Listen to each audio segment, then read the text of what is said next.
Hi friends, ಎಲ್ಲರಿಗೂ ನಮಸ್ತೆ. ನಾನು ನಿಮ್ಮ ಪ್ರೀತಿಯ ಮಂಜುನಾಥ್. ಪ್ರಿಯ ಸ್ನೇಹಿತರೆ, ನಾವು ಈಗಾಗಲೇ ಪ್ರಾಕೃತಿಕ ಭೂಗೋಳ ಶಾಸ್ತ್ರದಲ್ಲಿ 5 ತರಗತಿಗಳು ಮುಕ್ತಾಯಗೊಂಡಿವೆ, ಮಣ್ಣು ತನಕ.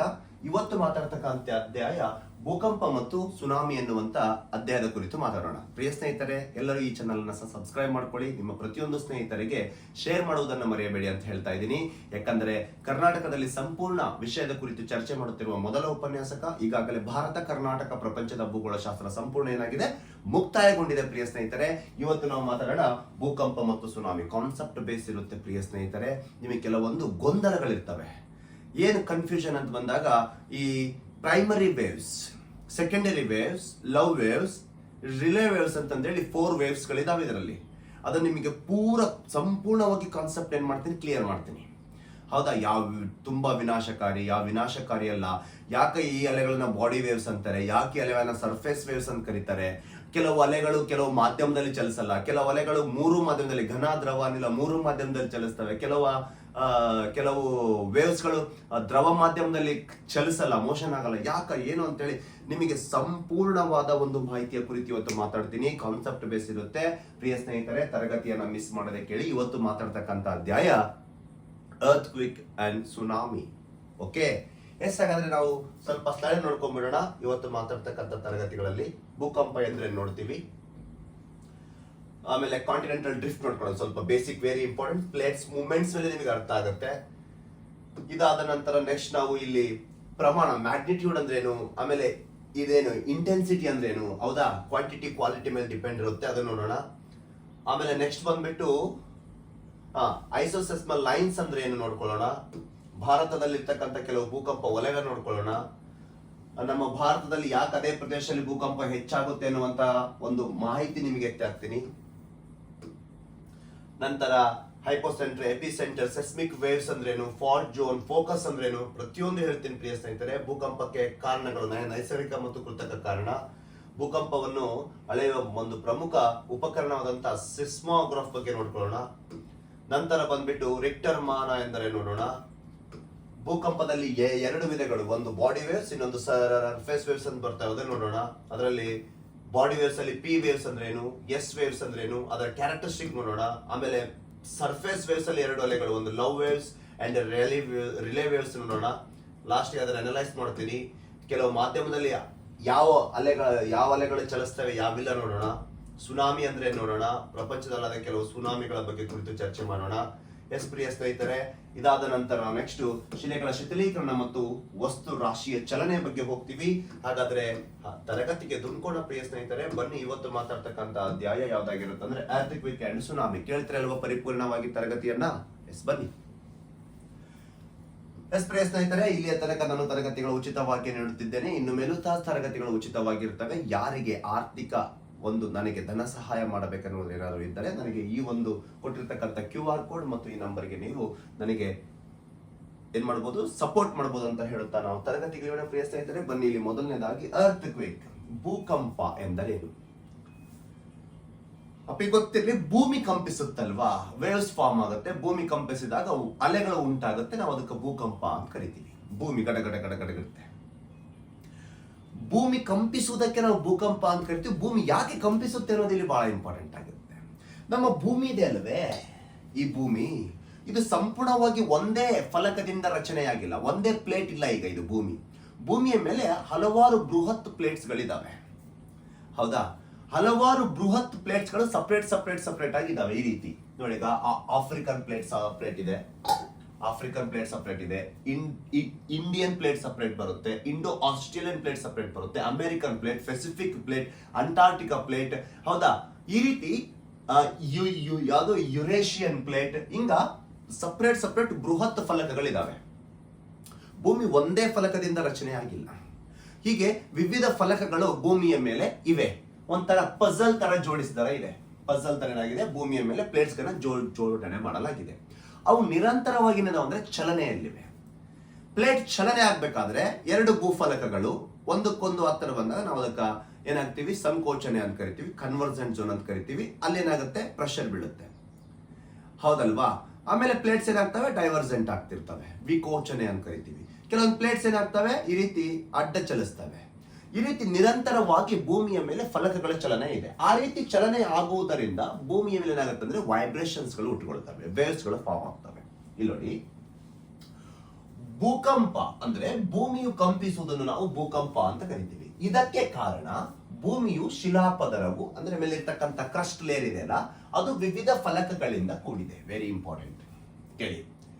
ಭೂಮಿಯು ಒಂದೇ ಫಲಕದಿಂದ ಕೂಡದೆ ಅದು ಹಲವಾರು ವಿವಿಧ ಫಲಕಗಳಿಂದ ಕೂಡಿರ್ತಕ್ಕಂಥ ಬೃಹತ್ ಪ್ಲೇಟ್ಸ್ ಗಳಿದಾವೆ. ಅವು ನಿರಂತರವಾಗಿ ಚಲನೆಯಲ್ಲಿವೆ. ನಿರಂತರ ಈಗೂ ಚಲನೆಯಲ್ಲಿವೆ. ಅನುಭವಕ್ಕೆ ಬರಲ್ಲ.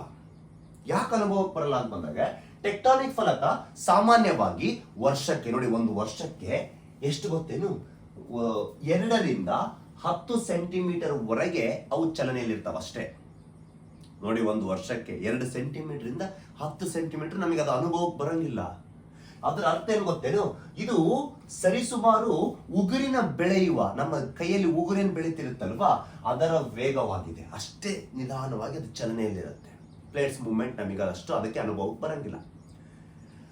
ಈ ರೀತಿ ಇದ್ದಾಗ ಈ ಚಲನೆಯಿಂದ ಆಂತರಿಕ ಒತ್ತಡ ಬೀಳುತ್ತೆ. ಅದು ಹಿಂಗ್ ಮತ್ತೆ ಪ್ಲೇಟ್ ಒಂದಕ್ಕೊಂದು ಚಲಿಸಬೇಕಾದ್ರೆ ಒಳಗೆ ಪ್ರೆಷರ್ ಬೀಳುತ್ತೆ. ಅಷ್ಟು ಸ್ಲೋ ಚಲನೆ ಇದ್ದಾಗೂ ಸಹ ಅದು ಒಂದಕ್ಕೊಂದು ಪ್ರೆಷರ್ ಬೀಳುತ್ತೆ. ಈಗ ನಾವು ಜಾಸ್ತಿ ಫೋರ್ಸ್ ಅಂದ್ರ ಮೇಲೆ ಅಪ್ಲೈ ಮಾಡ್ತಾ ಇದೀವಿ ಅಂದ್ಮೇಲೆ ಅದರದ ಶಕ್ತಿ ಮೀರಿದಾಗ ಅದು ಪಳ್ಳ ಅಂತ ಏನಾಗುತ್ತೆ, ಒಡೆದೋಗ್ಬಿಡುತ್ತೆ. ಅದನ್ನ ನಾವು ಹಠಾತ್ ಅಂತ ಕರಿತೀವಿ. ಕ್ಷಣದಲ್ಲಿ ಆಗುವ ಒಂದು ಕ್ರಿಯೆ ಅದು. ಆ ರೀತಿ ಫೋರ್ಸ್ ಏನಿರುತ್ತೆ ಅದ್ರ ಮೇಲೆ ಅಪ್ಲೈ ಇರುತ್ತೆ. 2 ಪ್ಲೇಟ್ ನಡುವೆ ಅಪ್ಲೈ ಇರುತ್ತೆ. ಅದು ಒಂದಕ್ಕೊಂದು ಏನಾಗುತ್ತಂದ್ರೆ ಜಿಲ್ ಕೊಡದು ಬಿಡುತ್ತೆ, ಹಠಾತ್ ಆಗ್ಬಿಡುತ್ತೆ. ಇಮ್ಮಿಡಿಯೇಟ್ಲಿ ಏನಾಗುತ್ತೆ, ಹಠಾತ್ ತರಂಗಗಳೇನಾಗ್ತವೆ, ಭೂ ಮೇಲ್ಮೈಯಲ್ಲಿ ಚಲಿಸಲು ಪ್ರಾರಂಭಿಸ್ತವೆ. ಇದನ್ನು ನಾವು ಭೂಕಂಪ ಅಂತ ಕರಿತೀವಿ. 2 ಭೂಫಲಕಗಳ ನಿರಂತರ ಚಲನೆಯಿಂದ ಅವು ವಾರ್ಷಿಕವಾಗಿ 2 ಸೆಂಟಿಮೀಟರ್ ಇಂದ 10 ಸೆಂಟಿಮೀಟರ್ ವಾಗಿ ನಿಧಾನವಾಗಿ ಚಲಿಸುವ ಕಾರಣ ಅವು ಒಂದಕ್ಕೊಂದು ಚಲನೆ ಇದ್ದಾಗ ಅಲ್ಲಿ ಜಿಗ್ ಕುಡಿಯೋದಾಗ ಅವಾಗ ಏನಾಗುತ್ತೆ, ಅಲ್ಲಿ ವೇವ್ಸ್ ಗಳು ಉಟ್ಕೊಂಡ್ಬಿಡ್ತವೆ. ಈ ರೀತಿ ವೇವ್ಸ್ ಉಟ್ಕೊಳ್ಳೋದಕ್ಕೆ ನಾವು ಭೂಕಂಪ ಅಂತ ಕರಿತೀವಿ. ಭೂಮಿ ಏನಾಗುತ್ತೆ, ಕಂಪಿಸಿ ಬಿಡುತ್ತೆ ಅಂತ ಅರ್ಥ. ಹೌದಾ? ನೋಡಿ, ಇದು ಎಸ್ಟಿನೋಸ್ಪಿಯರ್ ಎಂದು ಕರೆಸಿಕೊಳ್ಳುವ ಅರೆ ಪಾರದ್ರವದ ಮೇಲೆ ತೇಲುತ್ತದೆ. ನಾವು ಈಗಾಗಲೇ ಭೂಮಿಯ ಅಂತರಾಳದ ಬಗ್ಗೆ ನೋಡಿದೀವಿ. ಶಿಲಾಗೋಳ ಅಂದ್ಮೇಲೆ ಮಿಶ್ರಗೋಳ, ಮ್ಯಾಂಟಲ್ ಜೋನ್. ಆ ಮ್ಯಾಂಟಲ್ ಜೋನ್ ಮೇಲೆ ಇರ್ತಕ್ಕಂಥ ಅಲ್ಲಿ ಏನಿರುತ್ತೆ, ಅರೆ ಪಾರದ್ರವ ಸ್ಥಿತಿಯಲ್ಲಿ ಸ್ನಿಗ್ಧತೆ ರೀತಿಯಲ್ಲಿ ಏನಿರುತ್ತೆ, ನಾ ಹೇಳಿದ್ನಲ್ವಾ, ವಿಸ್ಕೋಸ್ ಒಳಗಡೆ ಏನಿರುತ್ತೆ, ಶಿಲಾಪಾಕ ಇರುತ್ತೆ. ಆ ಶಿಲಾಪಾಕದ ಮೇಲೆ ಫಲಕ ಇದೆಯಲ್ಲ, ಅದು ಚಲನೆಯಲ್ಲಿ ಇರುತ್ತೆ. ನಾವೀಗ ಅಂದ್ರೇನು, ಕೆಳಗಡೆ ಶಿಲಾಪಾಕದ ಮೇಲೆ ಈ ಒಂದು ಶಿಲಾಪದರ ಏನಾಗ್ತಾ ಇದೆ, ತೇಲ್ತಾ ಇದೆ, ಅದು ಚಲನೆಯಲ್ಲಿರುತ್ತೆ. ಹೌದಲ್ವಾ? ಕೆಳಗ ಆ ಸ್ಥಿತಿಯಲ್ಲಿ ಇರೋದ್ರಿಂದ ಈ ಪ್ಲೇಟ್ಗಳು ನಿರಂತರವಾಗಿ ಚಲನೆಯಲ್ಲಿರುತ್ತವೆ, ಆದರೂ ಬಹಳ ನಿಧಾನವಾಗಿ ಚಲಿಸ್ತವೆ. ಅದು ಎಷ್ಟು ನಿಧಾನ ಅಂತ ನಾವು ಈಗ ನೋಡಿದ್ವಿ. ನೋಡಿ, ಇಲ್ಲಿ ಲ್ಯಾಟರಲ್ ಸ್ಲೈಡಿಂಗ್ ಅಂತಿದೆ. ಫಲಕಗಳೇನಾಗ್ತವೆ, 2 ಪ್ಲೇಟ್ಸ್ ಈ ರೀತಿ ಸೈಡ್ ಮೂವ್ಮೆಂಟ್ ಆಗೋದಕ್ಕೆ ಕರಿತೀವಿ. 3 ಟೈಪ್ಸ್ ಆಫ್ ಮೋಷನ್ ಇದೆ ಫಲಕಗಳಲ್ಲಿ. ಲ್ಯಾಟ್ರಲ್ ಹಿಂಗ ಅಡ್ಡ ಚಲಿಸ್ತವೆ ಪ್ಲೇಟ್ಸ್ಗಳು, ಬೃಹತ್ ಫಲಕಗಳು. ಆಮೇಲೆ ಏನು, ಇಲ್ಲಿಗ ಸ್ಪ್ರೀಡಿಂಗ್ ಅಂತಿದೆ. ಸ್ಪ್ರೀಡಿಂಗ್ ಅಂತಂದ್ರೆ ಏನು, 2 ಪ್ಲೇಟ್ಸ್ ಆರ್ ಡೈವರ್ಸೆಂಟ್. ಅವಾಗ ಏನಾಗುತ್ತೆ, ಭೂಮಿ ವೈಬ್ರೇಟ್ ಆಗುತ್ತೆ. ಆಮೇಲೆ ಏನು ನೋಡಿಗ ಸಬ್ಡಕ್ಷನ್, 2 ಪ್ಲೇಟ್ಸ್ ಆರ್ ಕನ್ವರ್ಜೆಂಟ್. ಅವಾಗ ಏನಾಗುತ್ತೆ, ಭೂಮಿ ಕಂಪಿಸುತ್ತೆ. ಭೂಮಿಯ ಮೇಲೆ ನಿರಂತರ ಫಲಕಗಳ ಚಲನೆ ಆಗುವುದರಿಂದ ಆ ಚಲಿಸುವ ಫಲಕಗಳ ಆಂತರಿಕ ಒತ್ತಡದಿಂದ ಬಹುಬೇಗನೆ ಹಠಾತ್ತಿಗೊಳಗಾಗಿ ವೇವ್ ಸುಟ್ಟಿಕೊಳ್ಳೋದಕ್ಕೆ ನಾವು ಭೂಕಂಪ ಅಂತ ಕರಿತೀವಿ. ಪ್ರಿಯ ಸ್ನೇಹಿತರೆ, ಗೊತ್ತಿರಲಿ, ಇದು ಶಿಲಾಗೋಳ, ಅದರ ಕೆಳಗಿರ್ತಕ್ಕಂಥ ಶಿಲಾಪಾಕ. ಶಿಲಾಗೋಳ ಚಲನೆಯಲ್ಲಿದೆ. ಇದು ಒಂದೇ ಫಲಕದಿಂದಿಲ್ಲ, ಹೀಗೆ ವಿವಿಧ ಫಲಕಗಳಿಂದ ರಚನೆಯಾಗಿದೆ ಭೂಮಿ. ಹೌದಲ್ವಾ? ಭೂಮಿ ಕಂಪಿಸೋದಕ್ಕೆ ಭೂಕಂಪ ಅಂತ ಕರೆದಿವಲ್ವಾ? ನೋಡಿ, ಕಾಂಟಿನೆಂಟಲ್ ಡ್ರಿಫ್ಟ್, ಆಲ್ಫ್ರೆಡ್ ವೆಗನರ್ ಅವರ ಥಿಯರಿ ಇದು. ಅವರ ಬಗ್ಗೆ ನಾನು ಆ ಕಾಂಟಿನೆಂಟಲ್ ಡ್ರಿಫ್ಟ್ ಥಿಯರಿಯಲ್ಲೇ ಮಾತಾಡ್ತೀನಿ. ಇಲ್ಲಿ ಸ್ವಲ್ಪ ಬೇಸಿಕ್ ಅಷ್ಟೇ ತಿಳ್ಕೊಳ್ಳಿ. ಪ್ರಾರಂಭದಲ್ಲಿ ಭೂಮಿ ಈ ರೀತಿ ಇತ್ತು, ಸುತ್ತಲೂ ಏನಿತ್ತು, ಜಲಭಾಗ ಇತ್ತು, ನಡುವೆ ಒಂದೇ ಭೂಭಾಗದಲ್ಲಿ ಈ ಒಂದು ಕಾಂಟಿನೆಂಟಲ್ ಪ್ಲೇಟ್ಸ್ ಒಂದೇ ಕಡೆ ಇತ್ತು. ಅದನ್ನ ನಾವು ಪ್ಯಾಂಜಿಯಾ ಅಂತ ಕರೆದ್ವಿ. ಸುತ್ತೇನಿತ್ತು, ನೀರಿತ್ತು, ಅದಕ್ಕೆ ನಾವು ಏನ್ ಕರೆದ್ವಿ, ಪ್ಯಾಂಥಲಸ್ ಅಂತ ಕರೆದ್ವಿ. ಫಸ್ಟ್ ಪ್ರಾರಂಭದ ಭೂಮಿಯ ಉಗಮದ ನಂತರ ಪ್ರಾರಂಭದಲ್ಲಿ ಎಲ್ಲಾ ಖಂಡಗಳು ಒಂದೇ ಕಡೆ ಇದ್ವು. ಪ್ಯಾಂಜಿಯಾ ಸುತ್ತಲಿರೋದಕ್ಕೆ ನಾವು ಪ್ಯಾಂಥಲಸ್ ಅಂತ ಕರಿತೀವಿ. ನೋಡಿ, ನಿರಂತರ ಚಲನೆ ಪ್ರತಿ ವರ್ಷಕ್ಕೆ 2 ರಿಂದ 10 ಸೆಂಟಿಮೀಟರ್ ಅಷ್ಟು ಚಲನೆಗೊಳಗಾದಾಗ ನೋಡಿ, ಸರಿಸುಮಾರು ವರ್ಷಗಳಾದ ನಂತರ, ಲಕ್ಷಾಂತರ ವರ್ಷಗಳಾದ ನಂತರ ಇದು ಪ್ಯಾಂಜಿಯಾ ಏನಾಗುತ್ತೆ, 2 ಭಾಗಗಳಾಗಿ ವಿಭಜನೆ ಆಗಿಬಿಡುತ್ತೆ. ಒಂದು ಭಾಗ ಉತ್ತರಕ್ಕೆ ಚಲಿಸುತ್ತೆ, ಒಂದು ಭಾಗ ದಕ್ಷಿಣಕ್ಕೆ ಚಲಿಸುತ್ತೆ. ನಡಕ್ಕೆ ಈ ರೀತಿ ನೀರು ಆವರಿಸಿಕೊಳ್ಳುತ್ತೆ. ಅದಕ್ಕೆ ಏನ್ ಕರಿತೀವಿ ಅಂತಂದ್ರೆ, ನಡಕ ಆವರಿಸಿದ ನೀರಿಗೆ ತೆತೀಸ್ ಅಂತ ಕರಿತೀವಿ. ಮೇಲೋಗಿದ್ದಕ್ಕೆ ಲಾರೇಶಿಯಾ ಅಂತ ಕರಿತೀವಿ ಪ್ಲೇಟ್ಗೆ, ಕೆಳಗೆ ಹೋಗಿದ್ದಕ್ಕೆ ಗೊಂಡ್ವಾನ ಅಂತ ಕರಿತೀವಿ. ಫಸ್ಟ್ ಏನಿತ್ತು ಪ್ಯಾಂಜಿಯಾ, ಸುತ್ತ ಏನಿತ್ತು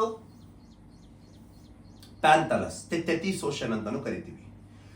ಈ ಪ್ಯಾಂಜಿಯಾ ಉತ್ತರಕ್ಕೆ ಒಂದು ಭೂಫಲಕ ಚಲಿಸಿ, ದಕ್ಷಿಣಕ್ಕೆ ಒಂದು ಭೂಫಲಕ ಚಲಿಸಿ, ಉತ್ತರಕ್ಕೆ ಚಲಿಸಿದ ಭೂಫಲಕಕ್ಕೆ ನಾವು ಏನ್ ಕರಿತೀವಿ ಲಾರೇಶಿಯಾ, ದಕ್ಷಿಣಕ್ಕೆ ಚಲಿಸಿದ ಭೂಫಲಕಕ್ಕೆ ಗೊಂಡವಾನ, ನಡುವೆ ಆವರಿಸಿದ ನೀರಿಗೆ ತೆಥಿಸ್. ಹೀಗೆ ನಿರಂತರ ಚಲನೆ ಆಗಿ ಉತ್ತರದಲ್ಲಿ ಮತ್ತೆ ವಿಭಜನೆಯಾಗಿ ಈ ರೀತಿ ಖಂಡಗಳ ರಚನೆಯಾಗಿ ಪ್ರಪಂಚ ರಚನೆಯಾಗಿದೆ. ಇದು ಹೀಗೆ ರಚನೆಯಾಗಿ ಇನ್ನೂ ಚಲನೆಯಲ್ಲಿದೆ, ಈ ರೀತಿ ರಚನೆಯಾಗಿದೆ. ಇವೆಲ್ಲ ಪ್ಲೇಟ್ಸ್ ನೋಡಾಗ ಇವು Eurasian plates, African plates, Indian plate, Indo Australian plate. This is the Pacific ocean plate. ನೋಡಾಗ ಇದು American plate, Atlantic plate, Arctic plate. ಈ ರೀತಿ ಸಪ್ರೇಟ್ ಪ್ಲೇಟ್ಸ್ ಗಳಿದಾವೆ ಭೂಮಿ ಮೇಲೆ. ಅವು ಇನ್ನೂ ಚಲನೆಯಲ್ಲಿವೆ, ಈಗೂ ಇವೆ. ಹಿಮಾಲಯ ಫೋಲ್ಡ್ ಆಗ್ತಾನೆ ಇದೆ, ಮಡಿಕೆ ಪರ್ವತಗಳು, ನಿಮಗೆ ಹೇಳ್ತೀನಿ ಇದು ಮುಂದೆ, ಹೌದಾ? ನಿರಂತರ ಭೂಫಲಕಗಳಿಂದ ಜ್ವಾಲಾಮುಖಿ ಮತ್ತು ಭೂಕಂಪ ಸಂಭವಿಸ್ತಾವಂತ ನಾವು ಹಿಂದಿನ ತರಗತಿಯಲ್ಲಿ ನೋಡಿದ್ವಿ ಪ್ರಿಯ ಸ್ನೇಹಿತರೆ. ಆಂತರಿಕದಲ್ಲಿರ್ತಕ್ಕಂಥ ಶಿಲಾಪಾಕ ಮೇಲ್ ಬರುತ್ತೆ. ಎರಡು ಬೃಹತ್ ಭೂಫಲಕಗಳ ನಡುವೆ ಪ್ರದೇಶಕ್ಕೆ ನಾವು ದೋಷ ವಲಯ ಅಂತ ಕರಿತೀವಿ. ಇದೊಂದು ವೆರಿ ಇಂಪಾರ್ಟೆಂಟ್ ತಿಳಿದುಕೊಳ್ಳಿ. ಫಾಲ್ಟ್ ಝೋನ್ ಅಂತ ಕರಿತೀವಿ. ಎರಡು ಭೂಫಲಕಗಳಂತ ಬಂದಾಗ ನೋಡಿ ಇಲ್ಲಿ ಮ್ಯಾಪ್, ವರ್ಲ್ಡ್ ಮ್ಯಾಪ್. ಈಗೇನಿದೆ ಆಫ್ರಿಕನ್ ಪ್ಲೇಟ್ ಇದೆ ಅಲ್ಲ, ಇದು ಒಂದು ಸೀಳು ಪ್ರದೇಶ, ಇದಿಷ್ಟು. ಇಲ್ಲಿ ಮೇಲೆ ಇದು ಒಂದು ಪ್ಲೇಟ್ ಇದೆ, ಈ ರೀತಿ ಇಂಡೋ ಆಸ್ಟ್ರೇಲಿಯನ್ ಏನೋ ಯುರೇಷಿಯನ್ ಪ್ಲೇಟ್ ಇದೆ ಅಲ್ಲ. ಈ ನಡುವಿರ್ತಕ್ಕಂಥ ಇದೇನ್ ಪ್ಲೇಸ್ ಇದೆ ಅದಕ್ಕೆ ನಾವು ಫಾಲ್ಟ್ ಝೋನ್, ಸೀಳು ಪ್ರದೇಶವೇ ನಾವು ಫಾಲ್ಟ್ ಝೋನ್ ಅಂತ ಕರಿತೀವಿ. ಬೇಕಾದ್ರೆ ಇಲ್ಲಿ ನೋಡಿ, ಇಲ್ಲಿದೆ ನೋಡಿ, ಇಲ್ಲಿದೆ ನೋಡ, ಈ ರೀತಿಯಲ್ಲಿ ಸೀಳಿಕೊಂಡಿದೆಯಲ್ಲ, ಇದಕ್ಕೆ ನಾವು ಫಾಲ್ಟ್ ಝೋನ್ ಅಂತ ಕರಿತೀವಿ. ಯಾಕಂದ್ರೆ ಈ ಪ್ಲೇಸ್ ಅಲ್ಲೇ ಭೂಕಂಪಗಳು ಜಾಸ್ತಿ ಆಗೋದು. ಫಾಲ್ಟ್ ಝೋನ್ ಇವೆಲ್ಲ ಫಾಲ್ಟ್ ಝೋನ್. ಯಾಕಂದ್ರೆ ಎರಡು ಪ್ಲೇಟ್ ನಡುವಿರ್ತಕ್ಕಂಥ ಸೀಳಿಕೊಂಡಿರ್ತಕ್ಕಂಥ ಪ್ರದೇಶ ಅದು, ಅಲ್ಲೆಲ್ಲ ಹಠಾತ್ ಆಗೋದು. ಅವಾಗ ನಾವು ಫಾಲ್ಟ್ ಝೋನ್ಸ್ ಅಂತ ಕರಿತೀವಿ. ವೆರಿ ಇಂಪಾರ್ಟೆಂಟ್ ಫಾಲ್ಟ್ ಝೋನ್ಸ್, ಹೌದಾ? ಅವನು ಗೊತ್ತಿಲ್ಲ. ಇದು ನೋಡಿ ಇಂಡಿಯನ್ ಪ್ಲೇಟ್ ಸೀಳಿಕೊಂಡಿರ್ತಕ್ಕಂಥ ಪ್ರದೇಶಕ್ಕೆ ನಾವೇನ್ ಕರಿತೀವಿ ಫಾಲ್ಟ್ ಝೋನ್ಸ್ ಅಂತ ಕರಿತೀವಿ. ಅಲ್ಲೇ ಅತಿ ಹೆಚ್ಚು ಭೂಕಂಪಗಳಾಗೋದು, ಜ್ವಾಲಾಮುಖಿನೂ ಅಲ್ಲೇ ಜಾಸ್ತಿ ಆಗೋದು, ಹೌದಾ? ಫಾಲ್ಟ್ ಝೋನ್ ಅಂತ ಯಾವ್ದು ಕರಿತೀವಿ ಗೊತ್ತಾಯ್ತಲ್ಲ? ಎರಡು ಭೂಫಲಕದ ನಡುವೆ ಸೀಳಿಕೊಂಡಿರ್ತಕ್ಕಂಥ ಪ್ರದೇಶ. This is a side wave, this is the top wave. ಇಲ್ಲಿದೆ ನೋಡಿ ಇಂಡೋ ಆಸ್ಟ್ರೇಲಿಯನ್ ಪ್ಲೇಟ್. ಇದು ಈ ರೀತಿಯನ್ನು ಸೀಳಿಕೊಂಡಿದೆ ಅಲ್ಲ, ಆ ಸೀಳಿಕೊಂಡಿರುವ ನಡುವಿನ ಪ್ರದೇಶ. ಇದು ಒಂದು ಪ್ಲೇಟ್, ಇದು ಒಂದು ಪ್ಲೇಟ್. ಇದು ಇಂಡೋ ಆಸ್ಟ್ರೇಲಿಯನ್ ಪ್ಲೇಟ್ ಅನ್ಕೊಳ್ಳಿ, ಇದು ಇಂಡಿಯನ್ ಪ್ಲೇಟ್ ಅನ್ಕೊಳ್ಳಿ. For example, this is Indian plate, this is Indo Australian plate. ಎರಡು ಫಲಕದ ನಡುವೆ ಇದು ಫಾಲ್ಟ್ ಝೋನ್, ಸೀಳು ಪ್ರದೇಶ. ಅಲ್ಲಿ ವೇವ್ಸ್ ಹುಟ್ಟುಕೊಳ್ತವೆ, ಹೈಪೋಸೆಂಟರ್ ಅಂತ ಕರಿತೀವಿ. ವೇವ್ಸ್ ಎಲ್ಲಿ ಹುಟ್ಟುತ್ತವೆ? ಹೈಪೋಸೆಂಟರ್ ಅಂತ ಕರಿತೀವಿ. ಅಲ್ಲಿಂದ ವೇವ್ಸ್ ಹುಟ್ಟುತ್ತವೆ, ಅದನ್ನ ಹೈಪೋಸೆಂಟರ್, ಫಾಲ್ಟಿನ ಒಳಭಾಗದಲ್ಲಿ. ಅದು ಚಲಿಸಿಕೊಂಡು ಬಂದು ಭೂಮಿ ಮೇಲ್ಮೈ ತಲುಪಿದ್ರೆ ನಾವು ಎಪಿಸೆಂಟರ್ ಅಂತ ಕರಿತೀವಿ. ಮುಂದೆ ನೋಡೋಣ ಯಾವ್ದಕ್ಕೆ ಫಾಲ್ಟ್ ಝೋನ್ ಅಂತೀವಿ ಅಂತ ನಿಮಗೆ ಫಸ್ಟ್ ಗೊತ್ತಿರಬೇಕು. ಅಪಿ ಪೂರಾ ಕ್ಲಾಸ್ ಕೇಳ, ಬಹಳ ಇಂಪಾರ್ಟೆಂಟು, ಅಷ್ಟು ಈಸಿ ತಿಳ್ಕೊಬೇಡಿ. ಇಲ್ಲಿ ಭೂಕಂಪದ ಗಾತ್ರವನ್ನು ಎರಡು ವಿಧಗಳಾಗಿ ನಾವು ವ್ಯಾಖ್ಯಾನಿಸ್ತೀವಿ. ಸ್ವಲ್ಪ ಬೇಸಿಕ್ ನೋಡ್ಕೊಂಡು ನೆಕ್ಸ್ಟ್ ವೇವ್ಸಿಗೆ ಇಳಿಯೋಣ. ಇಲ್ಲಿ ಭೂಕಂಪದ ಗಾತ್ರವನ್ನು ನಾವು ಎರಡು ವಿಧಗಳಾಗಿ ವಿಭಾಗ ಮಾಡ್ತೀವಿ. ಅರ್ಥಕ್ವಿಕ್ size is defined as in terms of two types ಅಂತ ಏನಿದೆ ಅಲ್ಲ, ಒಂದು ಪ್ರಮಾಣ, ಇನ್ನೊಂದು ತೀವ್ರತೆ. Magnitude and intensity. Magnitude is depend upon quantity. The intensity is depend upon quality. Quality. Sir, ಏನು ಸರ್ ಡಿಫರೆನ್ಸ್ ನೋಡಿ, ವೆರಿ ಇಂಪಾರ್ಟೆಂಟ್ ನೋಡಿ. Magnitude versus intensity. ಇಲ್ಲಿ ಮ್ಯಾಗ್ನಿಟ್ಯೂಡ್ ಭೂಕಂಪವಾದ ಪ್ರದೇಶದಲ್ಲಿ ಎಷ್ಟು ಪ್ರಮಾಣ ಪ್ರದೇಶವಾಗಿ ವಿಸ್ತರಿಸಿದೆ ಎಂದು ಅಂದಾಜು ಮಾಡಲಾಗುತ್ತದೆ. ಈ ಭೂಕಂಪ ಆಯ್ತಾ, ಹೈಪೋಸೆಂಟರ್ ಇಂದ ಎಪಿಸೆಂಟ್ರಿಕ್ ಸರ್ಫೇಸ್ ಆಫ್ ಅರ್ತ್ ಬಂದು ಹೊಡಿತಾ, ಹೊಡೆದ ತಕ್ಷಣ ಅಲ್ಲಿಂದ ವೇವ್ಸ್ ಹೋಗ್ತಾವಲ್ಲ, ಅದು ಎಷ್ಟು ಪ್ರಮಾಣದಲ್ಲಿ ಆಗಿದೆ, ವಿಸ್ತರಿಸಿದೆ, ಎಷ್ಟು ಪ್ರಮಾಣದ ದೂರ ಸರಿದಿದೆ, ಎಷ್ಟು ಆ ಕಾಂತತ್ವ ವಲಯವನ್ನು ಒಳಗೊಂಡಿದೆ, ಭೂಕಂಪ ಮ್ಯಾಗ್ನಿಟ್ಯೂಡ್ ವಲಯವನ್ನು ಒಳಗೊಂಡಿದೆ, ಅದಕ್ಕೆ ನಾವು ಕ್ವಾಂಟಿಟಿ ಅಂತ ಕರಿತೀವಿ. ನೋಡಿ, ಭೂಕಂಪವಾದ ಪ್ರದೇಶದಲ್ಲಿ ಎಷ್ಟು ಪ್ರಮಾಣಕಾರ ಪ್ರದೇಶದಲ್ಲಿ ಅದು ವಿಸ್ತರಿಸಿದೆ ಎಂದು ಅಂದಾಜು ಮಾಡಲಾಗುತ್ತದೆ. ಈ ರೀತಿ, ಹೌದಾ? ನಿಮಗೆ ಅರ್ಥ ಆಗತ್ತೆ ಈಗ ನಾ ಹೇಳ್ತೀನಿ ಅದನ್ನ. ಭೂಕಂಪ ಸಮಯದಲ್ಲಿ ಇದು ಶಕ್ತಿಯ ಪ್ರಮುಖ ಪ್ರಮಾಣವಾಗಿದೆ, ಭೂಕಂಪದ ಪ್ರದೇಶದಲ್ಲಿ, ಹೌದಾ? ಇದು ಸಿಸ್ಮೋಗ್ರಾಫ್ ಎಂಬ ಉಪಕರಣದಿಂದ ದಾಖಲು ಮಾಡ್ತೀವಿ ನಾವು ಇದನ್ನ, ಎಷ್ಟು ದೂರ ವಿಸ್ತರಿಸಿದೆ ಅಂತಂದೇಳಿ. ಜಾಸ್ತಿ ಆಗಿತ್ತಾ ಬಹಳ ದೂರ ವಿಸ್ತರಿಸಿರುತ್ತೆ, ಕಡಿಮೆ ಆಗಿತ್ತಾ ಕಡಿಮೆ ದೂರ ವಿಸ್ತರಿಸಿರುತ್ತೆ. ಅಂದ್ರೆ ಪ್ರಮಾಣ, ಮ್ಯಾಗ್ನಿಟ್ಯೂಡ್ ಅಂದ್ರೆ ಪ್ರಮಾಣ, ಎಷ್ಟು ದೂರ ವಿಸ್ತರಿಸಿದೆ, ಆ ವೇವ್ಸ್ ಎಲ್ಲಿ ತನಕ ಹೋಗಿದಾವೆ, ಚಲನೆ ಆಗಿದೆ ಅನ್ನೋದರ ಒಟ್ಟಾರೆ ಆ ವಲಯಕ್ಕೆ ನಾವೇನ್ ಕರಿತೀವಿ ಅಂದ್ರೆ ಮ್ಯಾಗ್ನಿಟ್ಯೂಡ್ ಅಂತ ಕರಿತೀವಿ. ಮ್ಯಾಗ್ನೆಟ್ರಾನ್ ಅರ್ಥ ಆಯ್ತಿಲ್ಲ? ಭೂಕಂಪವಾದ ಪ್ರದೇಶದಲ್ಲಿ ಅದು ಎಷ್ಟು ದೂರದವರೆಗೆ ವಿಸ್ತರಿಸಿದೆ, ಅಲ್ಲಿಯ ತನಕ ವೇವ್ಸ್ ಹೋಗಿರ್ತಾವಲ್ಲ, ಅಷ್ಟು ವಲಯಕ್ಕೆ ನಾವು ಮ್ಯಾಗ್ನಿಟ್ಯೂಡ್ ಜೋನ್ ಅಂತ ಕರಿತೀವಿ. ಒಂದು. ಎರಡನೇದು ಇಂಟೆನ್ಸಿಟಿ. ಇದು ಭೂಕಂಪದ ಪರಿಣಾಮವನ್ನು ಬೇರೆ ಬೇರೆ ಸ್ಥಳದಲ್ಲಿ ಅಳೆಯುವ ಒಂದು ಮಾರ್ಗವಾಗಿದೆ. ಫಾರ್ ಎಕ್ಸಾಂಪಲ್, ಈಗ ಭೂಕಂಪ ಆದ ಪ್ರದೇಶದಲ್ಲಿ ಪ್ರಾರಂಭ ಹೈಪೋಸೆಂಟ್ರಿಂದ ಎಪಿಸೆಂಟರ್ ಬಂತು, ಹೊಡಿತು, ಅಲ್ಲಿಂದ ವೇವ್ಸ್ ಹುಡ್ತವೆ.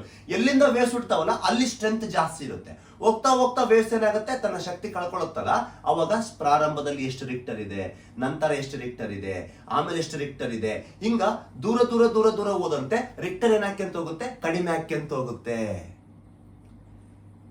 ಈಗ ಪ್ರಾರಂಭದಲ್ಲಿ ಜಾಸ್ತಿ ರಿಕ್ಟರ್ ಆಗಿರುತ್ತೆ. ಫಾರ್ ಎಕ್ಸಾಂಪಲ್ 7ರಿಂದ 8 ರಿಕ್ಟರ್ ಭೂಕಂಪ ಆಗಿರುತ್ತೆ. ಅದು ಒಂದು ನಾವೇನ್ ಮಾಡ್ತೀವಿ, ಮಾರ್ಕ್ ಮಾಡ್ತೀವಿ.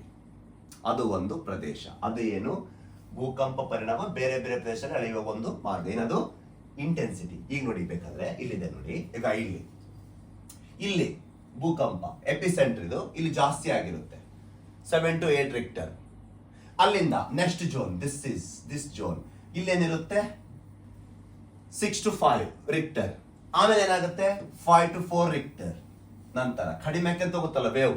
ನಂತರ 4 to 3 2 Richter. This is total over all magnitude. ಆ ಮ್ಯಾಗ್ನಿಟ್ಯೂಡ್ ಅಲ್ಲಿ ಪ್ರದೇಶದಲ್ಲಿ ವಲಯಗಳ ವಿಂಗಡಣೆ. ಏನು, intensity. Quantity. Magnitude is the total ಅರ್ಥಕ್ವಿಕ್ area. ಆ ಅರ್ಥಕ್ವಿಕ್ ಏರಿಯಾ ಒಳಗಡೆ ಆದ ಭೂಕಂಪವಾದ ರಿಕ್ಟರ್ ಎಲ್ಲೆಲ್ಲಿ ಎಷ್ಟೆಷ್ಟಾಗಿದೆ ಸಮಾನಾಂತರವಾಗಿ ಅಳ್ಕೊಂತ ಹೋಗ್ತಿದೀವಿ. ಇದರಲ್ಲಿ 7 to 8 ರಿಕ್ಟರ್, ಅದು ಒಂದು ಜೋನ್. ಅಲ್ಲಿಂದ ನೆಕ್ಸ್ಟ್ ಜೋನ್ ಸಮಾನಾಂತರವಾಗಿ 6 to 7 ರಿಕ್ಟರ್. ಇದಿಷ್ಟು ಸಮಾನಾಂತರವಾಗಿ ಒಂದೇ 6 to 7. ಅಲ್ಲಿಂದ ನೆಕ್ಸ್ಟ್ ಏನು, ಇದಿಷ್ಟು ವಲಯ ಸಮಾನಾಂತರವಾಗಿ ಎಷ್ಟು ರಿಕ್ಟರ್ ಇದೆ, ಇಷ್ಟು ಒಳಗ ಎಷ್ಟಿದೆ 6 to 5. ನಂತರ 5 to 4. ಅರ್ಥ ಆಯ್ತಲ್ವಾ? ಈ ರೀತಿ ನಾವು ಅದನ್ನ ರೋಮನ್ ಅಂಕಿಗಳ ಆಧಾರದ ಮೇಲೆ ನಿರ್ಧರಿಸ್ತೀವಿ. ರೋಮನ್ ಅಂಕಿ 1 ಇದ್ದಾಗ ಅದು ಭೂಕಂಪ ಸಂಭವಿಸದೇ ಇರುವ ವಲಯಗಳು, ಅಲ್ಲಿ 0 ರಿಕ್ಟರ್. ನಂತರ ರೋಮನ್ ಅಂಕಿ 1 3 to 4 ರಿಕ್ಟರ್. ರೋಮನ್ ಅಂಕಿ 3 to 4 ರಿಕ್ಟರ್. 3 ಬಂದಾಗ 4 to 5 ರಿಕ್ಟರ್. ಹಿಂಗ್ ನಾವು ಹೆಚ್ಚಕ್ಕೆ ಹೋಗುತ್ತೆ. ರೋಮನ್ ಅಂಕಿ 5 6 7 is the most danger because the Richter is high.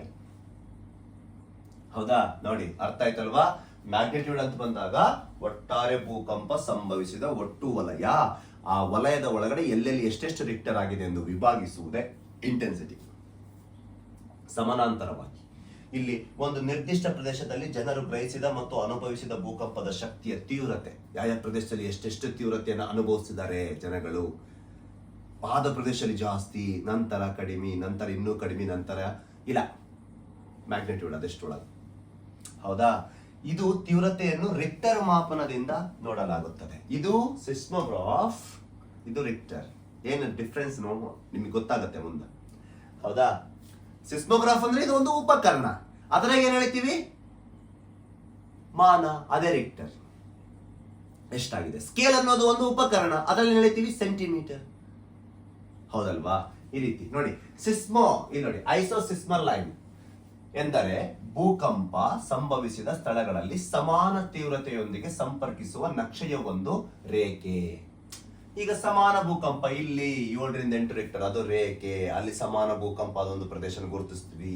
ನಂತರ 6ರಿಂದ 7 ಇದು ಒಂದು ಸಮಾನ ರೇಖೆ. ಅಲ್ಲಿ ಆ ವಲಯದಲ್ಲಿ ಅಷ್ಟು ರಿಕ್ಟರ್, ಅಲ್ಲಿಂದ ಅಷ್ಟು ರಿಕ್ಟರ್. ಅದನ್ನ ಸಮಾನ ರಿಕ್ಟರ್ ಎಷ್ಟೆಷ್ಟಾಗಿದೆ ಅದನ್ನ ನಾವು ರೇಖೆಯನ್ನು ಏನ್ ಮಾಡ್ತೀವಿ, ಗುರ್ಸ್ಕೊಂತೀವಲ್ಲ, ಅದಕ್ಕೆ ನಾವು ಐಸೋಸಿಸ್ಮಲ್ ಲೈನ್ ಅಂತ ಕರಿತೀವಿ.